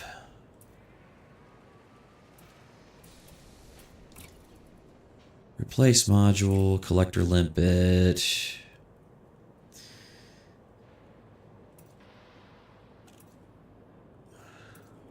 Okay, I couldn't remember why I had the 3B or the 3As, like what the difference was. Yeah, I forgot the 3Bs, even though they are a little bit heavier, or actually a lot of bit heavier, they have like a 200 or 300 meter range additional like increase. But because I'm in an exploration ship and I need speed and whatnot and range, I'm just going to go with the 3A because it's lighter.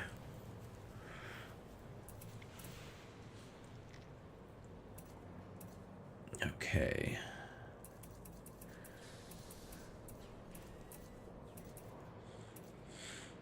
And I'm already eking out 57 light years of range on this thing, and I'm already been tinkering with the internal component layout. I'm thinking about swapping out the class 5 AFMU for a class 3, and then that way I can use that spot right there specifically for a Guardian frame shift. Crap, my brain just did a little. I just had a brain fart. FSD booster, yeah, Guardian FSD booster.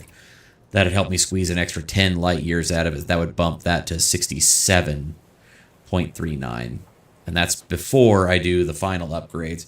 I could easily be squeezing 70, 75, I think was my the build that I have on this thing. Let me go to Coriolis.io. The build I have on this one that I had put together. Yeah, Mandalay EX Mod 1 V3. Yeah, my current estimation is that it would top out right now with everything that I'm putting on it specific to me. Because I know there's some guys out there who can really squeeze a lot more, range out of these. And I mean, theoretically this ship can get 91 light years per jump, and that's just if you completely strip it down to nothing. But if you're actually building an exploration ship to do exploring, you need a little bit more of stuff built up in there. You need a little bit different layout. I've seen some guys what their layouts look like. I think I could extend out the, because I mean, if I'm wanting to do like a long haul, I really don't want to be jumping, or I want to cut down as many jumps as possible if I can, especially if I'm going out like direct to Beagle Point or something. If I'm just going for myself out into the black, going exploring, I would probably not even worry about it, because what's a few more jumps if you're actually legitimately long haul exploring? But yeah, I kind of think I would want the FSD booster myself. So the model that I've made up has a 74.75 light year per jump max. And yeah, so I've got a class 1 and a class 3 AFMU. Now, I have the two of those specifically, so that way if one goes down, I can repair it with the other. A 1D repair limpet controller. I downgraded that one because I really should only need one repair limpet at a time, in theory. I could launch more if I need to, but I think one at a time would really do. Yeah, standard 4G planetary vehicle hangar, the frameshift booster. Everything else is pretty much the same on the stock Mandalay Stellar model. But, that's just kind of what I'm looking at here. All right. So now that we've got that swapped out, I need to switch my fire groups.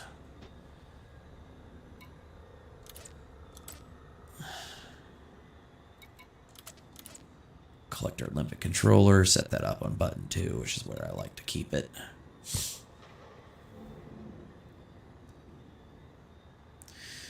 Okay. Inventory. Pick up some limpets. Whoops.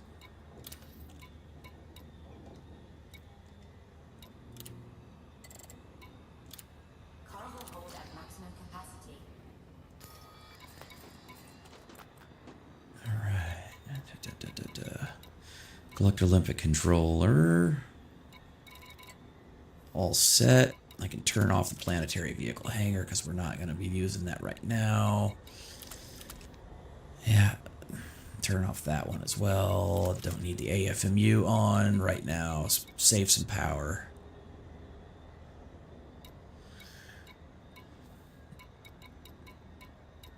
Turn off. Well, I guess I could keep both of those active right now, but I don't need to.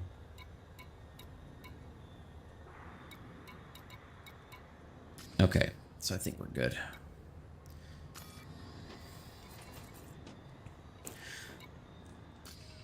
Let's actually go ahead and while that's happening, go back up to the surface. Set ourselves a new course. So,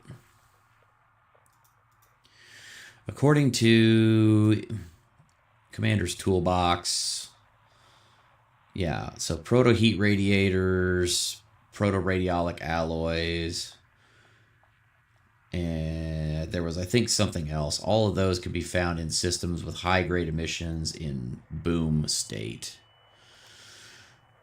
So that's fairly easy. And then I also need the improvised components. That's with civil unrest. Core dynamics composites I really don't need right now, I don't think, but I'll probably need them later. High grade emissions in federal systems. Yeah. Let's start with the easy one and just go to high grade systems in boom status. So economic boom. There we go. Search. Zerno is really close by, and they're actually already there. It's been a while since I've been to Zerno, just because of... I used to actually run my carrier out of there before I actually was able to park it here in this system, right on top of a platinum mining hotspot. Whee! Do some fighter pilot shit.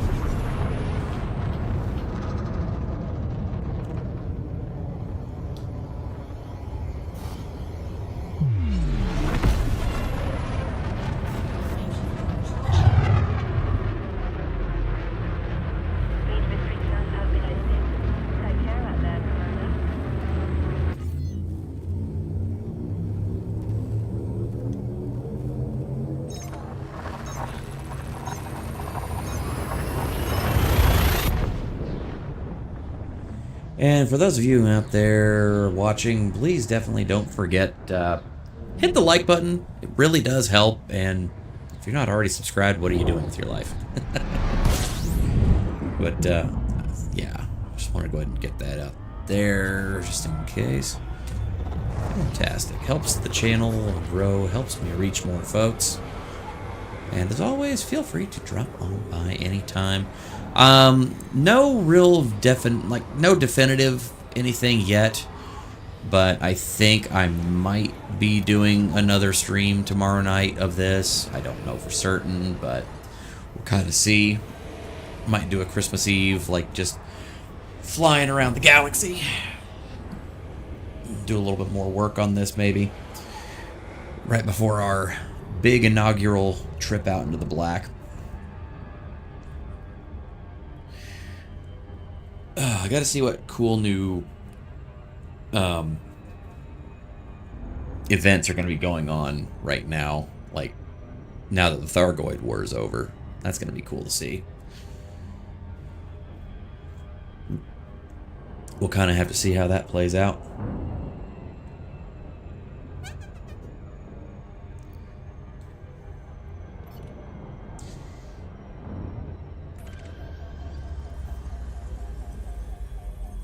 Fire this off here.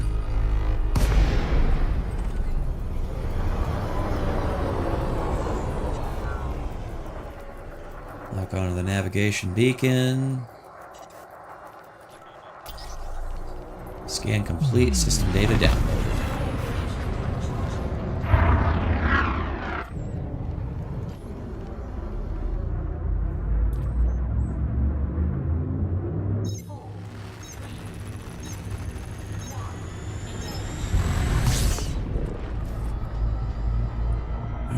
So, same as last time.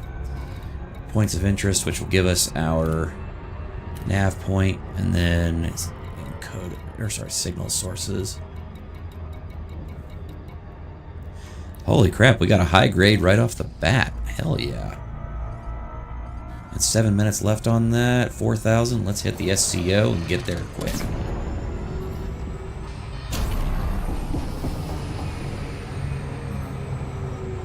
Oh, well, that wasn't cool. Deactivated.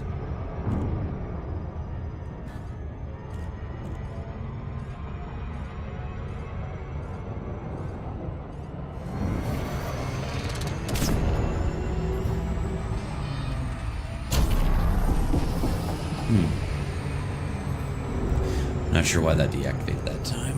Okay.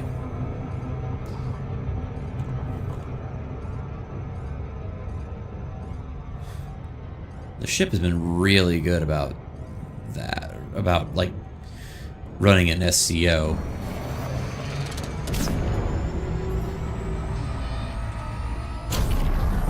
There we go. That time we got it.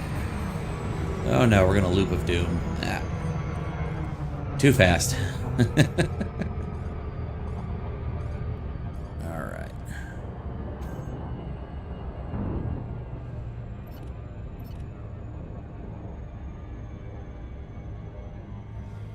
See how lucky we get on this one.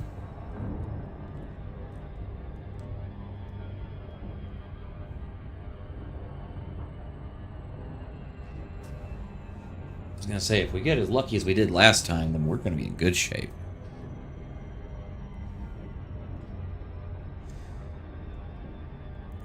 Let's go. Brandon's saying here, I'm here for the king. Sure, yeah. Well, probably not the right group for that, but hey, feel free to, feel free to maybe throw me a couple of drinks, and maybe we'll see what happens. Brian S. Oh, cool. ED Odyssey was on sale on Humble Bundle. Also, Humble Choice discount. Oh, hell yeah. Whoops. I kind of goofed on that one and knocked something out.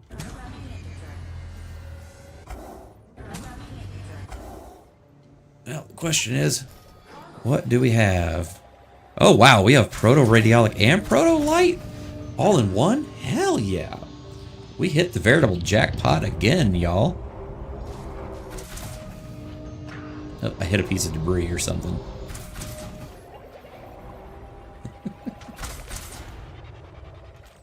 Trying to get above the debris field.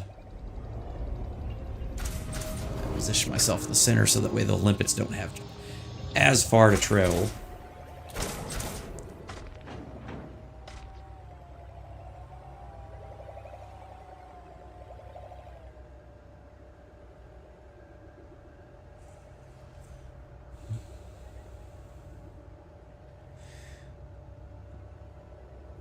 Let's go. Brandon says, it sounds like fun to me. Well, hey, All right. Brian S. says, I could be a space trucker scavenger, right? Don't have to PvP or whatnot. Actually, yeah, you don't have to PvP at all. You can totally do PvE. One of the things I love about Elite Dangerous is that you can do the open, like with all the other pilots. But if you're just doing PvE and you don't want to do any PvP at all, then there is actually what's called a solo mode. And everything that happens in solo mode is also in keeping with the outside, like the, PvP game. You just don't have any of the PvP players. You can literally just solo, but you're still online. It's really wild how they balance it out. Oh, forgot to put my cargo scoop down. So, yeah. I could literally go without ever seeing another pilot if I wanted to. But I also, if I wanted to meet and talk with other pilots or if I wanted to do PvP, I absolutely could. And there's no difference there. I mean, you don't have to log into a completely different server. You don't have to worry about having a separate game to log into or a different save file. It's all the same. They're really good about making this accessible to the every person.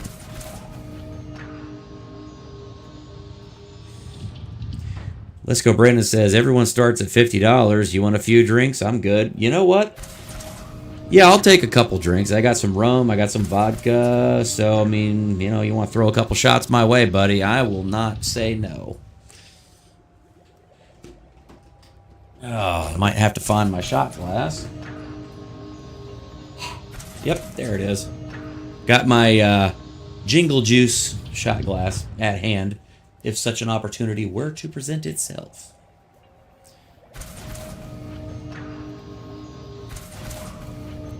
Brian says, so I can launch the game solo, then do multiplayer version without losing my ships? Yes. Abso-freaking-lutely you can. And in fact, I do it all the time. And it's even funnier because there are some times where, yeah, you could play in like the open server. And yeah, there are some times you might come across like a griefer or something. Let's go. Brandon says, all right, let's get Apple out of the equation. I have a Cash App. it is linked on my page if you want to just skip YouTube and Apple entirely and just do Cash App. That link is actually in the in my channel bio. So that's a thing. Just give me a heads up.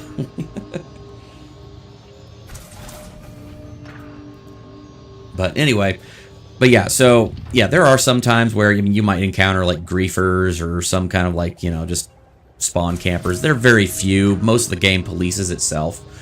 But if you do, and you don't want to, you know that they're out there and you don't want to deal with that, you can literally just log out of whatever you're doing, log back into solo, and you'll pop back in where you exactly were. But you don't have to worry about them being there because they're no longer there anymore. It's really cool how they balance that out.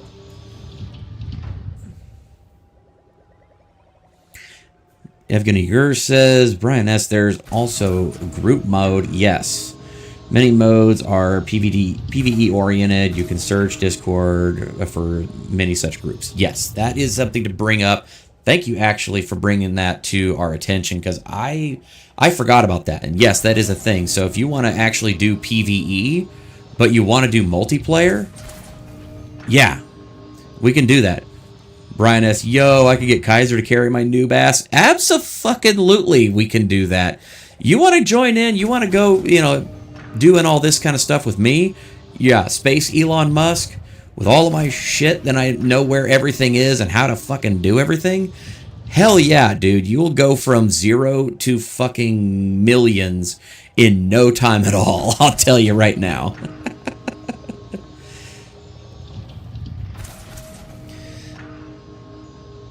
Yeah, we can make that happen.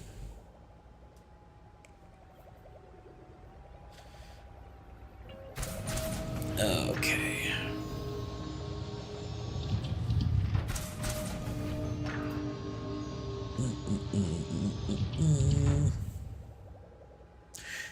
And if Let's Go Brandon is actually is wanting to is dropping me some additional credits there, or dropping me some super chats there, then you know what? I could probably go ahead and pick up the Cobra Mark V tonight, and then that way we can actually have some fun with that, because the new Cobra Mark V is awesome, dude. It's really cool. I'm excited. Brian says, well, I gotta get ready for sleep. Gotta get up hella early. Sorry, DL. The game tonight. Hey, don't worry about it, man. I am just happy to see that you were here. Thank you so much for joining in, dude. And holy shnikes. Whoa. Okay. Well.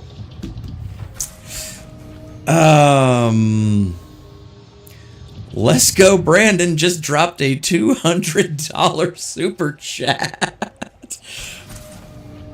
I wish I was on StreamYard. I'd play some kind of clip or something for you. Holy well,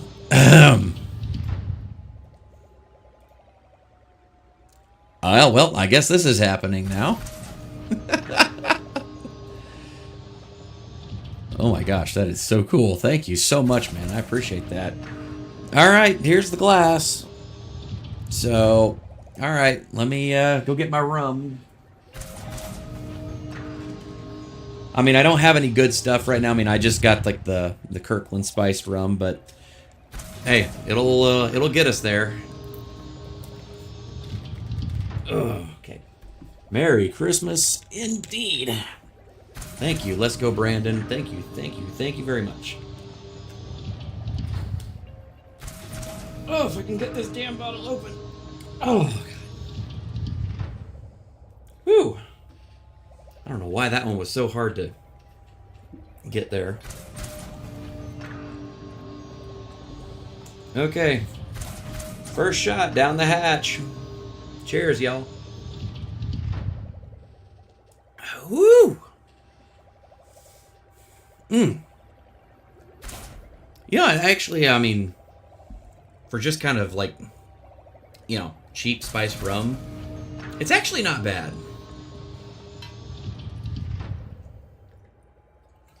And, well, rum, shot number 2. Oh, lordy. Yeah. Let's go, Brandon says, oh man, rum shots, God bless your soul.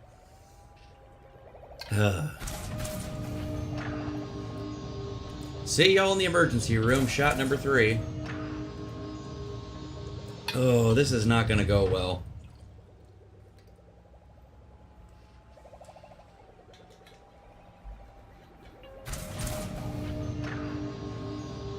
Okay. And shot number 4, down the hatch. Okay. I'm good. Whew. Oh, I am so screwed. Oh my goodness. Yeah, that is not going to go into the night silently, and I am not going to be, I'm going to be in bad shape pretty quick. But again, thank you so much. Let's go, Brandon. Awesome, awesome, brother. Appreciate you. Not just for your witty commentary and your super chats, but also appreciate you for just being here and showing up. Let me drop on down here. And we're going to see what it's like to,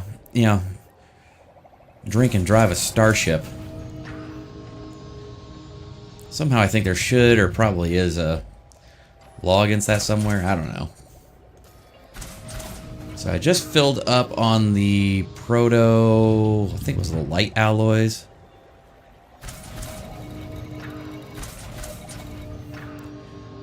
Proto light alloys. Proto-radiolic alloy. Okay, so yeah, proto-light alloys are almost there. Proto-radiolic alloys are getting there. I can already feel my tongue going numb. Holy shit. I might be in trouble, y'all. Oh, God.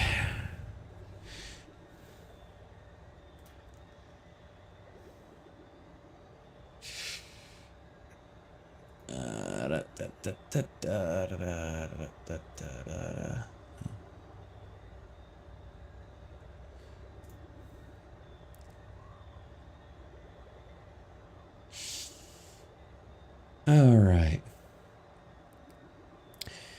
Yep, Merry Christmas, Lady Autumn Sky, and Merry Christmas to all of y'all out there. All right, we are full up on all of the various alloys that we needed. Again, we got damn lucky. I think this new rebalance was way better than what we thought it was. Because yeah, we're still leaving stuff behind, and we're full. There's nothing else we can do. We're completely full.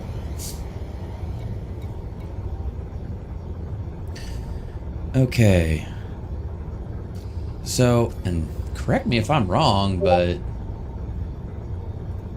those two materials, yeah, those are both grade 5, and I have 100 to 150 of each. Fuck, man. I mean, I don't at this point, I don't need anything else really. Improved component or improvised components, high grade and civil unrest systems. Excuse me.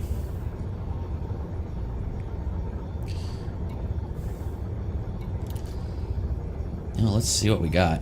I am already starting to feel that alcohol going through me. I had a full dinner, but it's been a while since I've really drank, so oh boy, I'm in trouble. What have I done? Oh, I'm not regretting it though. I'm probably gonna regret it in the morning, but I'm having fun with it right now.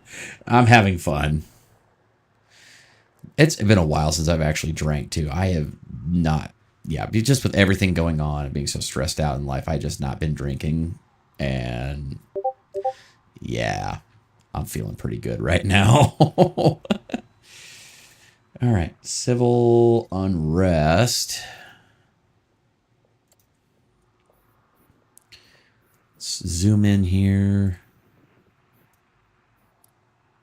See the green dots. Huh. My carrier system is in civil unrest. I forgot about that. Yeah. Just pop over there.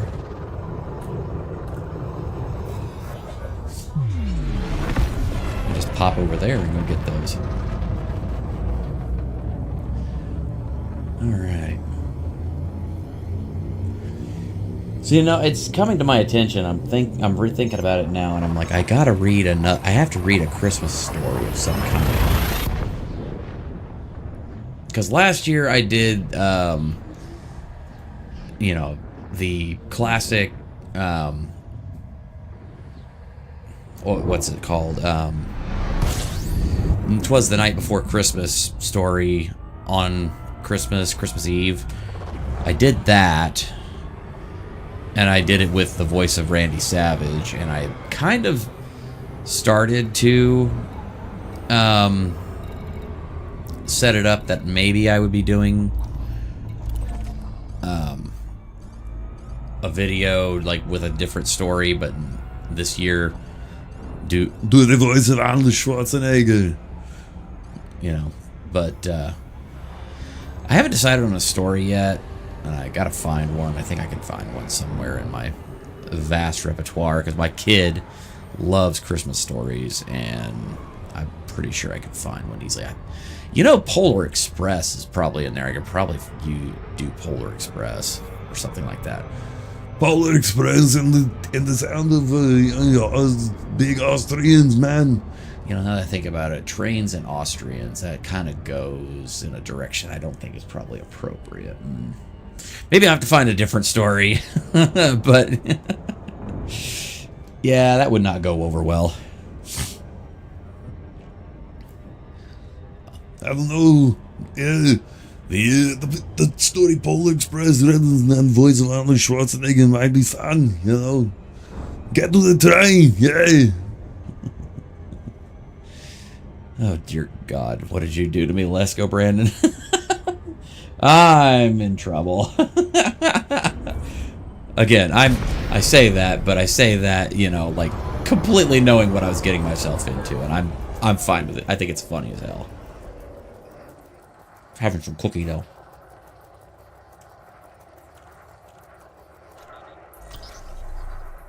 Need something to absorb that alcohol.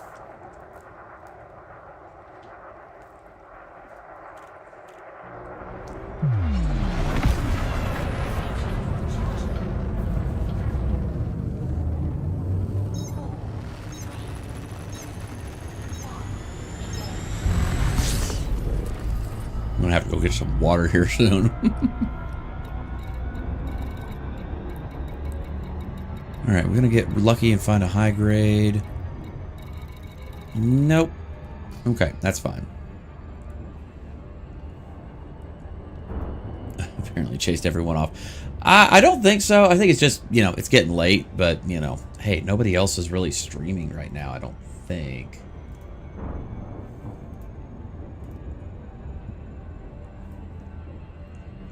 No. Okay, yeah, there's a couple of folks that are streaming on right now, but yeah.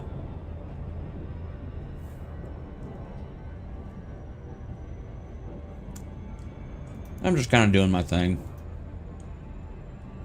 You're alright. Don't worry about it, buddy. I appreciate you.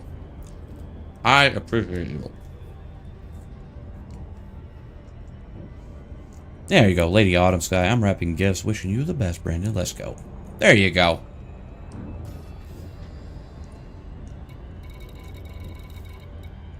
Say we love Lady Autumn Sky. Of course, I love everybody. And that's not just the booze talking. I love everybody, man.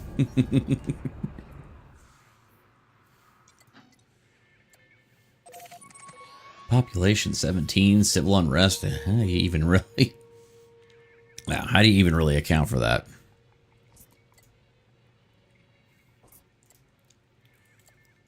Independent.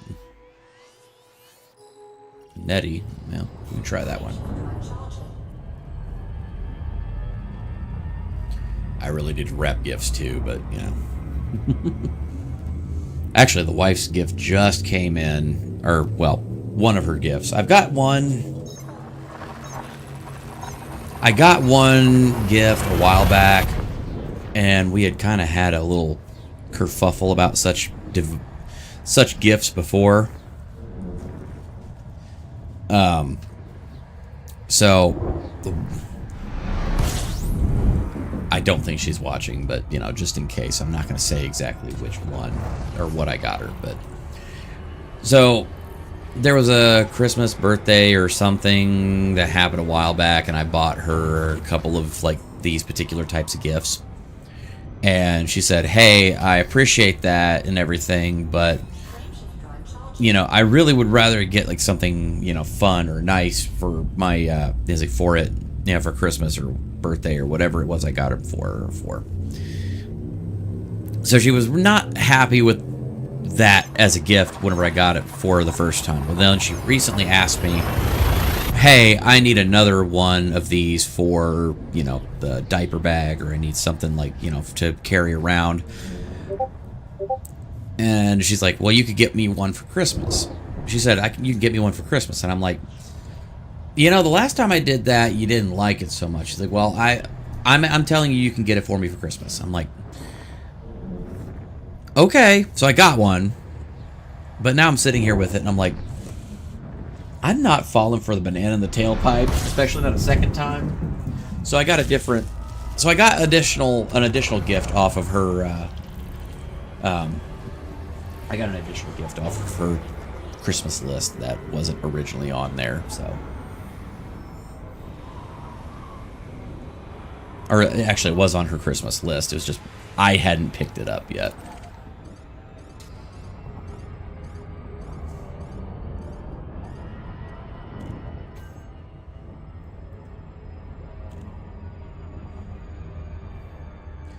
And I just realized what I did, and I was really, really, really stupid.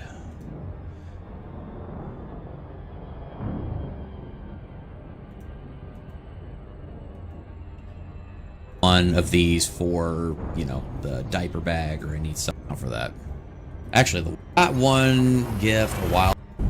I don't think she's watching, but you know, just in case, I'm not going to say exactly which one or what I got her. But so there was a Christmas, birthday, or something that happened a while back, and I bought her a couple of like these particular gifts. And she said, "Hey, I appreciate that and everything, but you know, I really would rather get like something, you know, fun, nice for my for it, you know, for Christmas or birthday or whatever it was I got it for." Ooh, rum. So she was not happy with that as a gift whenever I got it for the first time. But then she recently asked me, "Hey, I need another one of these for, you know, the diaper bag, or I need something like, you know, to carry around." And she's like, "Well, you can get me one for Christmas." She said, "You can get me one for Christmas." I'm like, "You know, the last time I did that, you didn't like it so much." She's like, "Well, I'm telling you, you can get it for me for Christmas." I'm like, "Okay." So I got one, but now I'm sitting here with it, and I'm like, I'm not falling for the banana in the tailpipe, especially the second time. So I got an additional gift off of her. I got an additional gift off of her Christmas list that wasn't originally on there. So. Or actually, it was on her Christmas list. It's just I hadn't picked it up yet. Okay. I was just checking something real quick. All right. Let's see if we get lucky again. I was just checking something real quick. Hey, we got another high grade. Excelente. Right. And 28 minutes remaining on this one. Hells to the yeah. Hey, we got another high grade. Excelente. Right. And 28 minutes remaining on this one. Why the hell did that thing freak out and start going that direction? Hey, that's weird. We got another high grade. Excelente. Right. And 28 minutes.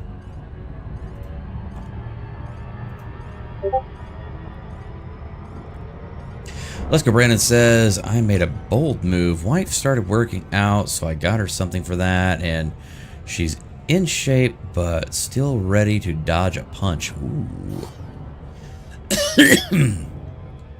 There you go.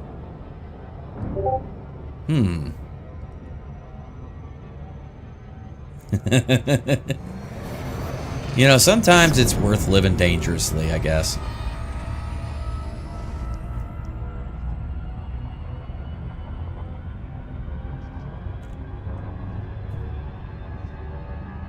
Whoa, yep. Held that down too long. Gotta do the loop of doom now. And somehow I ended up almost just as far away as I did last time. Forgot to turn off the SCO overdrive.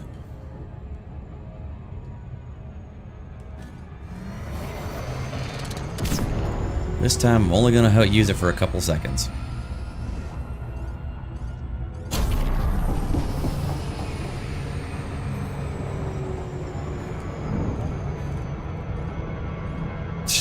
Yep, I did it again.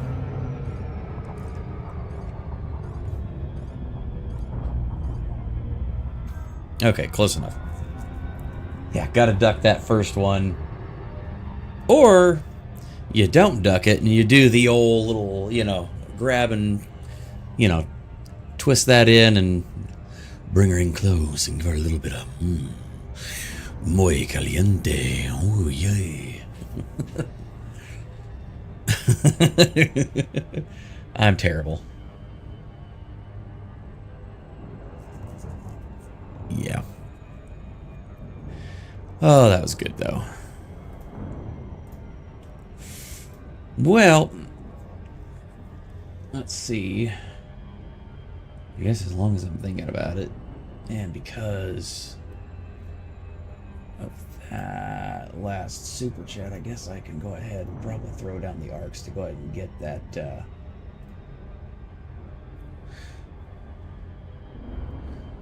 You know what? I was just thinking about it, and I just realized with that super chat, I could probably not only just buy the trucking game that everybody's been playing, I could probably also buy a steering wheel to actually do actual trucking streams with everybody else in Convoy. That'd be funny as hell. We'll see what we... It's an idea. I'm not married to any particular ideas or whatever. I've just thought it was funny. Alright, what do we got here? Improvised components. Hell yeah, we're gonna fill up our cargo hold again. Oh my god, dudes. This has been like the luckiest night that I have ever had playing this game and doing material gathering for engineering. Holy shit. Like, I legitimately am kind of beside myself. Like, this is the best that's ever happened. Let's go, Brandon, saying, I got a roll of it. Everybody, have a great night and a happy holiday season. Let's go, Brandon, the king of the chat. Hail to you, brother. Good to see you, as always. Feel free to drop on by anytime. You are most welcome here. And, you know, I just, you know, I love everybody in my chat. But, yeah, hey, dude, thank you so much for coming on by. Appreciate you. You roll out. You have a good one. Merry Christmas. Happy Christmas, Hansa Quantica. Happy Chrysler. You know, Merry Chrysler. Happy Honda Days. Whatever it is you celebrate. And have a good one there, buddy. Take good care of yourself. And thanks for the drinks. It's going to be a good time. All right. Let's get this rolling here. Yep. Lady Sky saying, have a good one. Let's go, Brandon. Thank you. Today has been a good day. Okay, I gotta admit, it's been a tough week.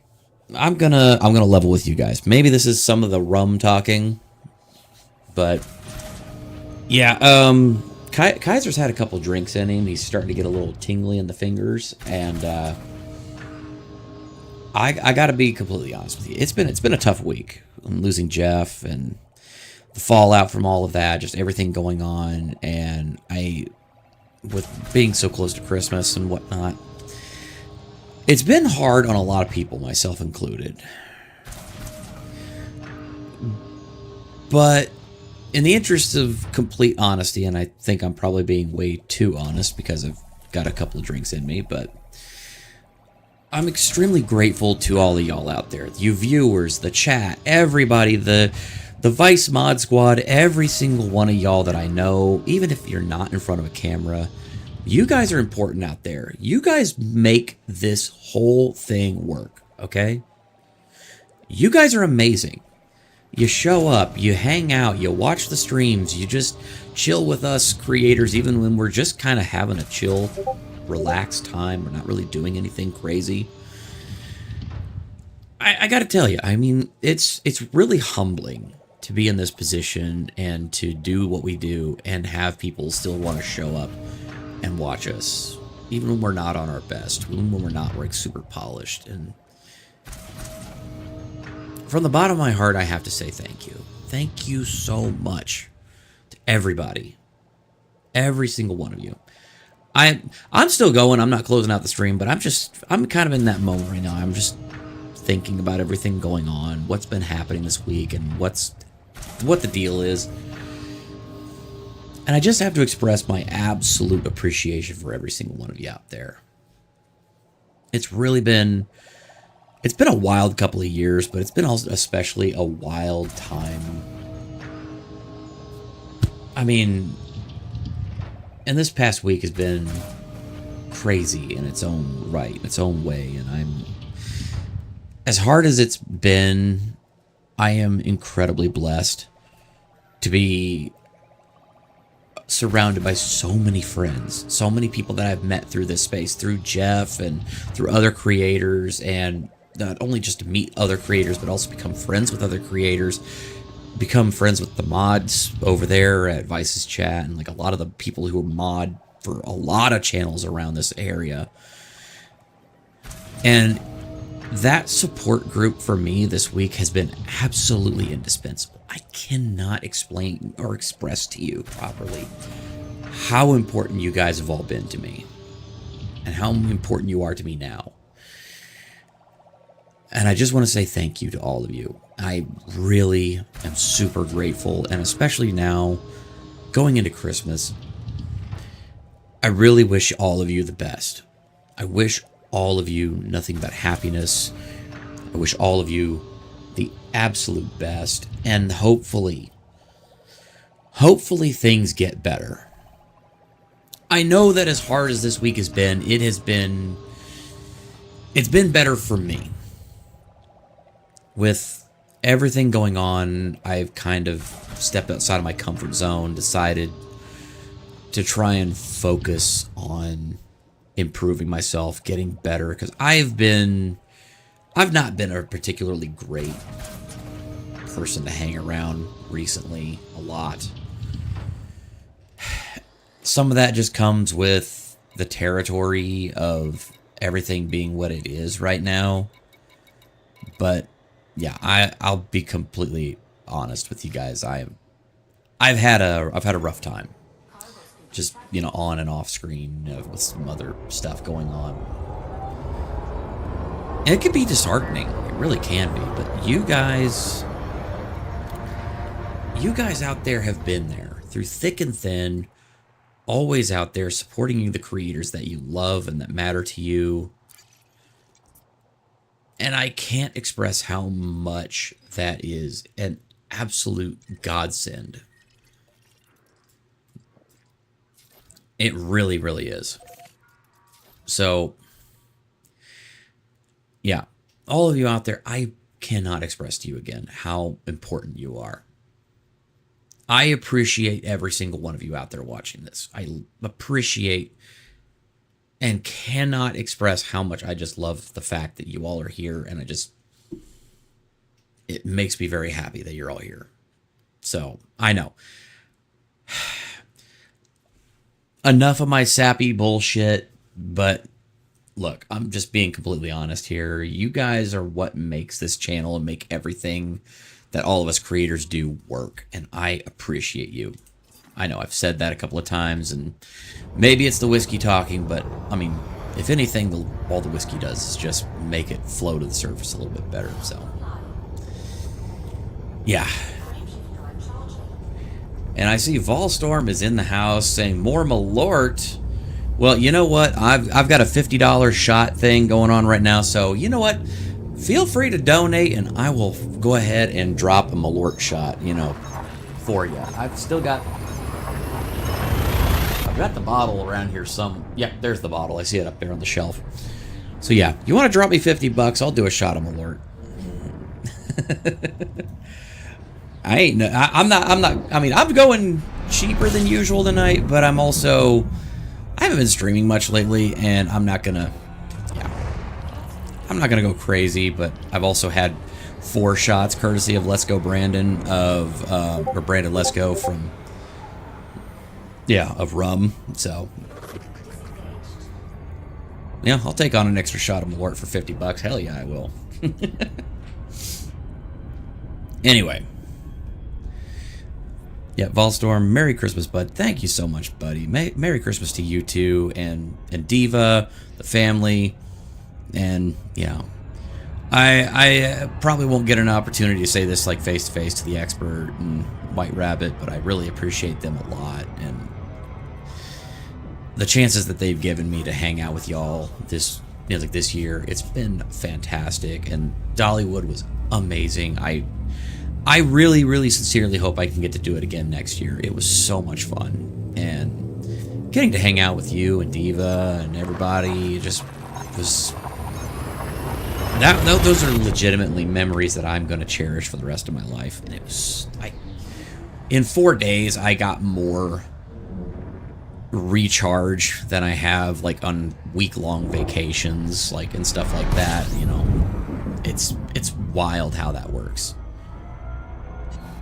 So yeah, Merry Christmas to you, bud. Merry Christmas to you and Diva, the family. I appreciate y'all. You're good folks, and yeah, it's genuinely noticed by me.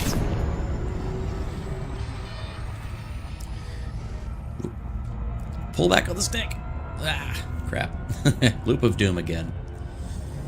Lady Autumn Sky says, thank you. Appreciate you, Kaiser. Appreciate you, Lady Autumn Sky. Say, y'all are just such amazing people. I can't tell y'all enough how amazing y'all are.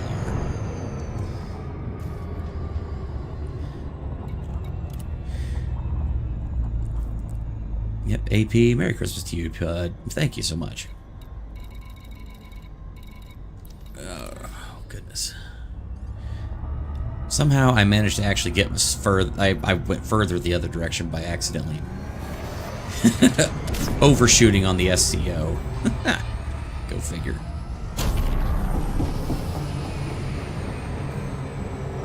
Alright. That should do pretty good. That'll get me where I need to go. I know. I got probably pretty sappy there for a little bit, and I'm sure somebody's going to clip that and be like, oh my god, look how much of a wuss he is. But no, I legitimately feel that way. I mean, you guys are awesome. There's not a single creator on YouTube who would be worth diddly squat without his audience, his or her audience.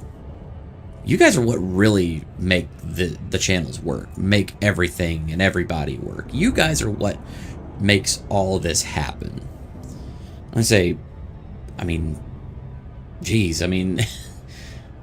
yeah, look at any one creator that you know on YouTube or Twitch, Rumble, or whatever, and not a single one of them would be jack shit if not for their audience. And so many of them are so high on the smell of their own farts that they just don't get it.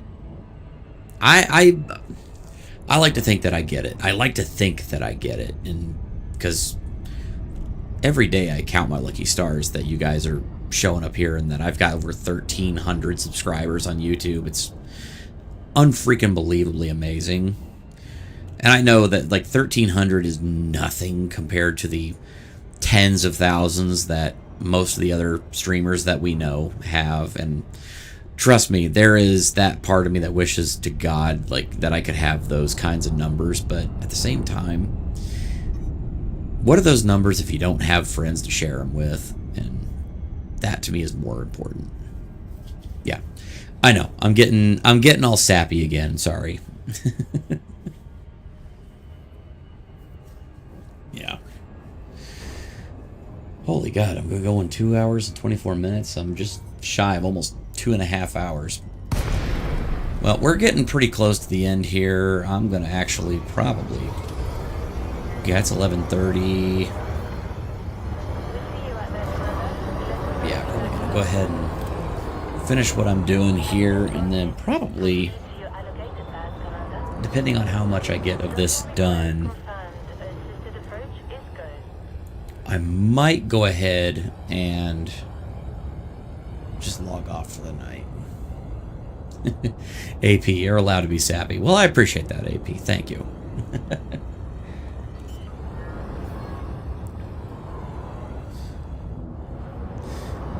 Well, it's like I said. I mean, again, like so many creators are, they get so high on the smell of their own farts, and they just get so wrapped up in themselves that they forget that their audience is what matters, not so much them. So, yeah.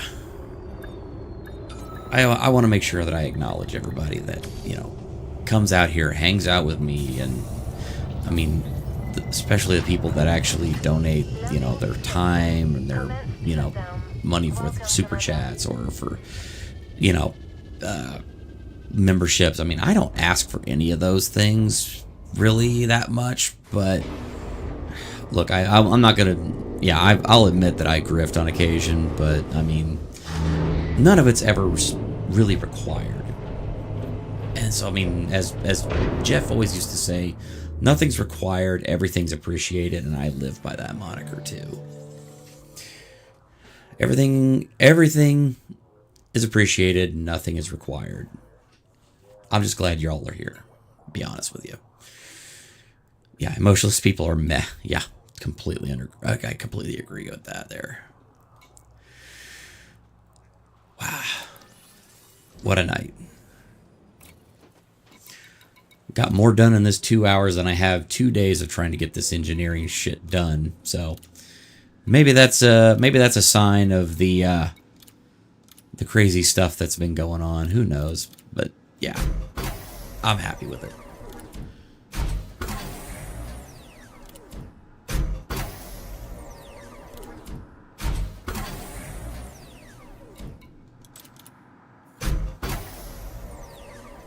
Get this engineering done here, and then we'll see where we're at.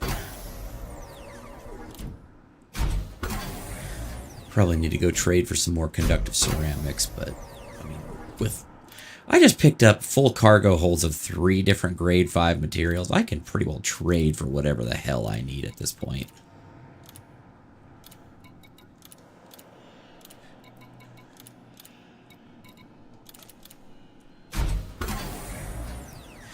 Looks like I'm going to need to go to the engineer that does the lightweight for life support, because I don't think I've ever hit grade 5 on that, but I've got full grade 4.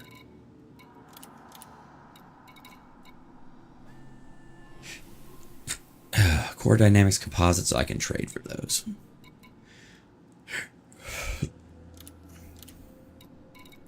Yeah, I really only need 5.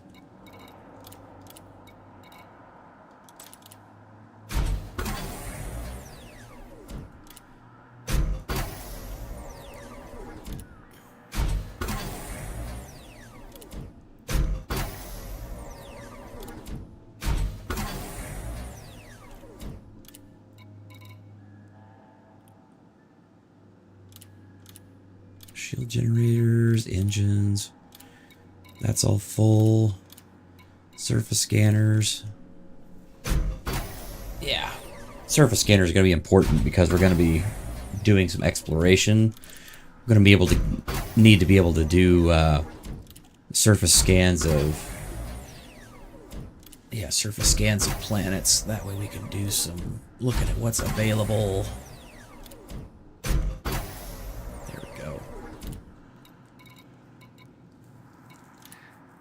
Heat sink launchers, lightweight, yep.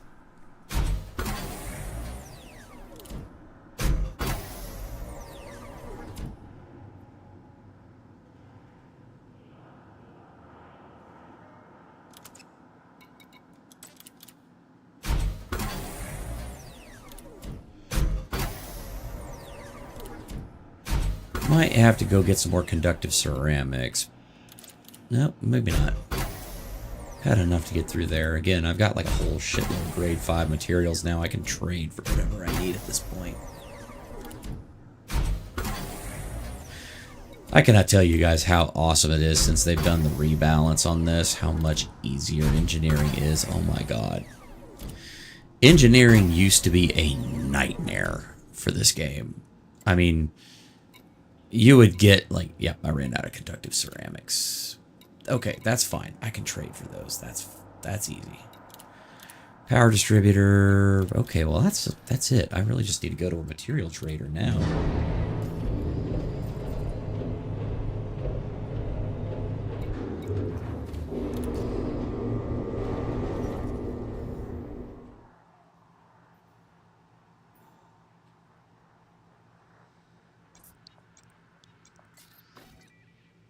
Najambula was where we had the other material trader last time. Kotzebue terminal. Yeah. We can actually, I think, get this done right now. Hell yeah. Fix speed until a carrier is far behind you. I love turning off the...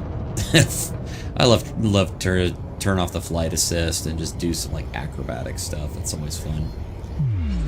Because in space, you don't have to worry about air and drag and stuff like that. So that's always fun. Best of luck, Commander.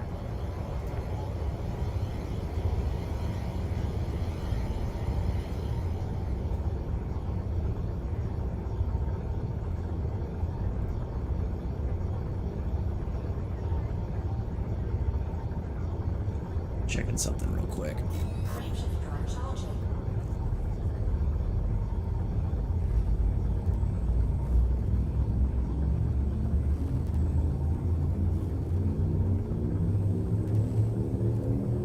Okay.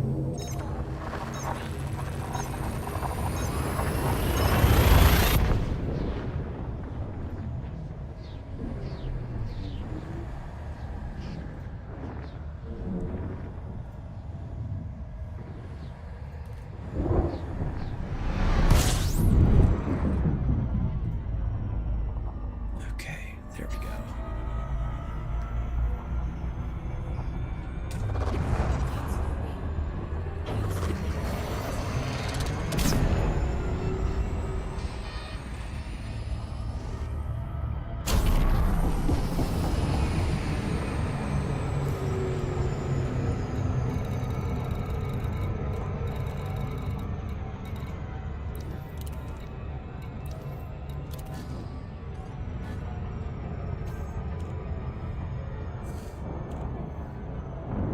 There we go. Got that updated. Alright. Save that feature in the channel there.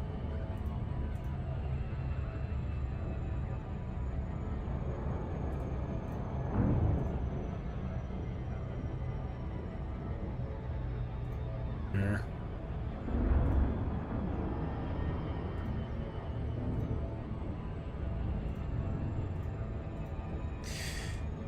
Okay, we're going to land here at the terminal, and I'm probably going to go ahead and close this out for the night. So, alright, with all of that being said and whatnot, so let's just get to the terminal, let's get gear down and get landed, and then I'm going to go ahead and set things up so that way we can redirect directly over to MG Law.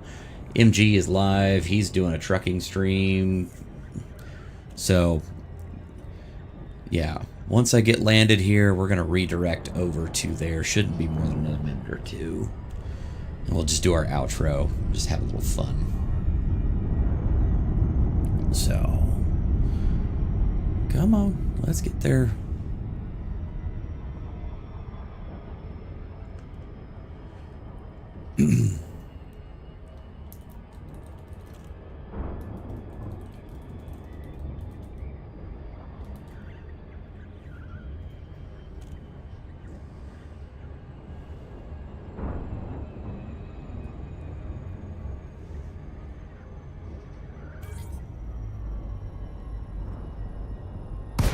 Go.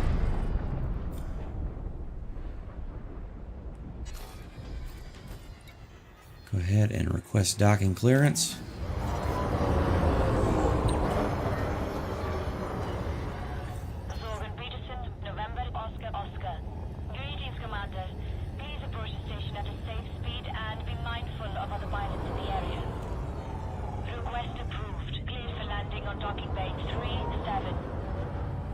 Oh, Ducking Bay 37.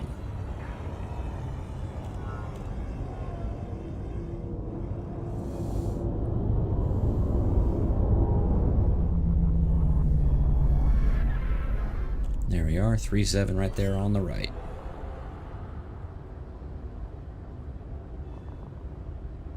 Landing gear deployed.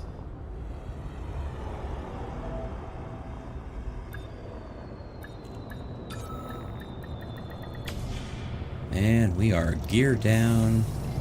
Top off fuel. Head to the hangar. Alright, well, safe and sound for another night. Alright, well, here's what we're going to go ahead and do. Like I said, we are going to go ahead and move on over to MG's stream. I'm going to go ahead and cut things off here tonight. Thank you all so much for watching. Thank you all for hanging out here.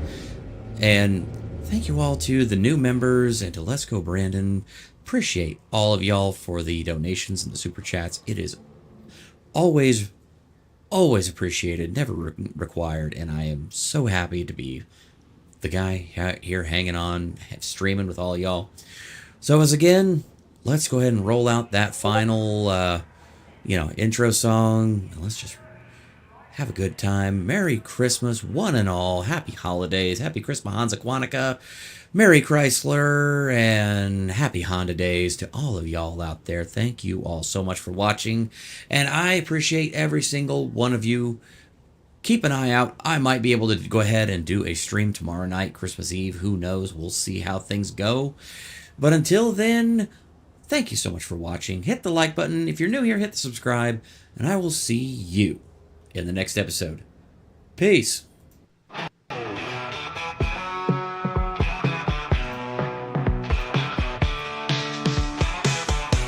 I got my engine burning, hear that hyperspace hum, all in gold and platinum, and the credits gonna come. Out in the black, no looking back, my ship's my only home. From station to station, I'm a rider all alone. Space trucking across the Milky Way, through the void and nothing. We're living day by day with the cargo hold full and a whiskey in my jar. Space trucking out among the stars. Nebula lights are dancing like a fire in the sky, but the pirates lying waiting, their ambush running dry. Got my shields up and lasers hot, they're not taking my load. I'll burn that frame shift drive and hit the open road. Space trucking across the Milky Way, through the void and nothing. We're living day by day with the cargo hold full and a whiskey in my jar. Space trucking out among the stars.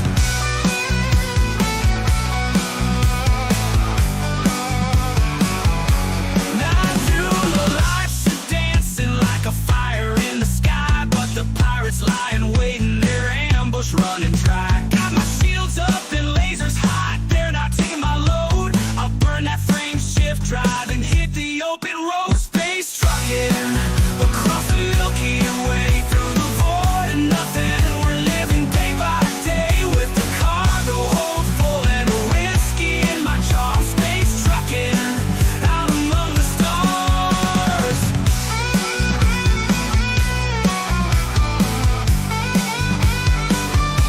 I dream of Earth's blue waters, but it's just a distant shore. My heart beats for adventure, I'm always craving more. Through binary suns and ring worlds spun, I'll chart the great unknown in the silence of the cosmos. I've never felt alone. Space trucking across the Milky Way, through the void and nothing. We're living day by day with the cargo hold full and a whiskey in my jar. Space trucking out among the stars.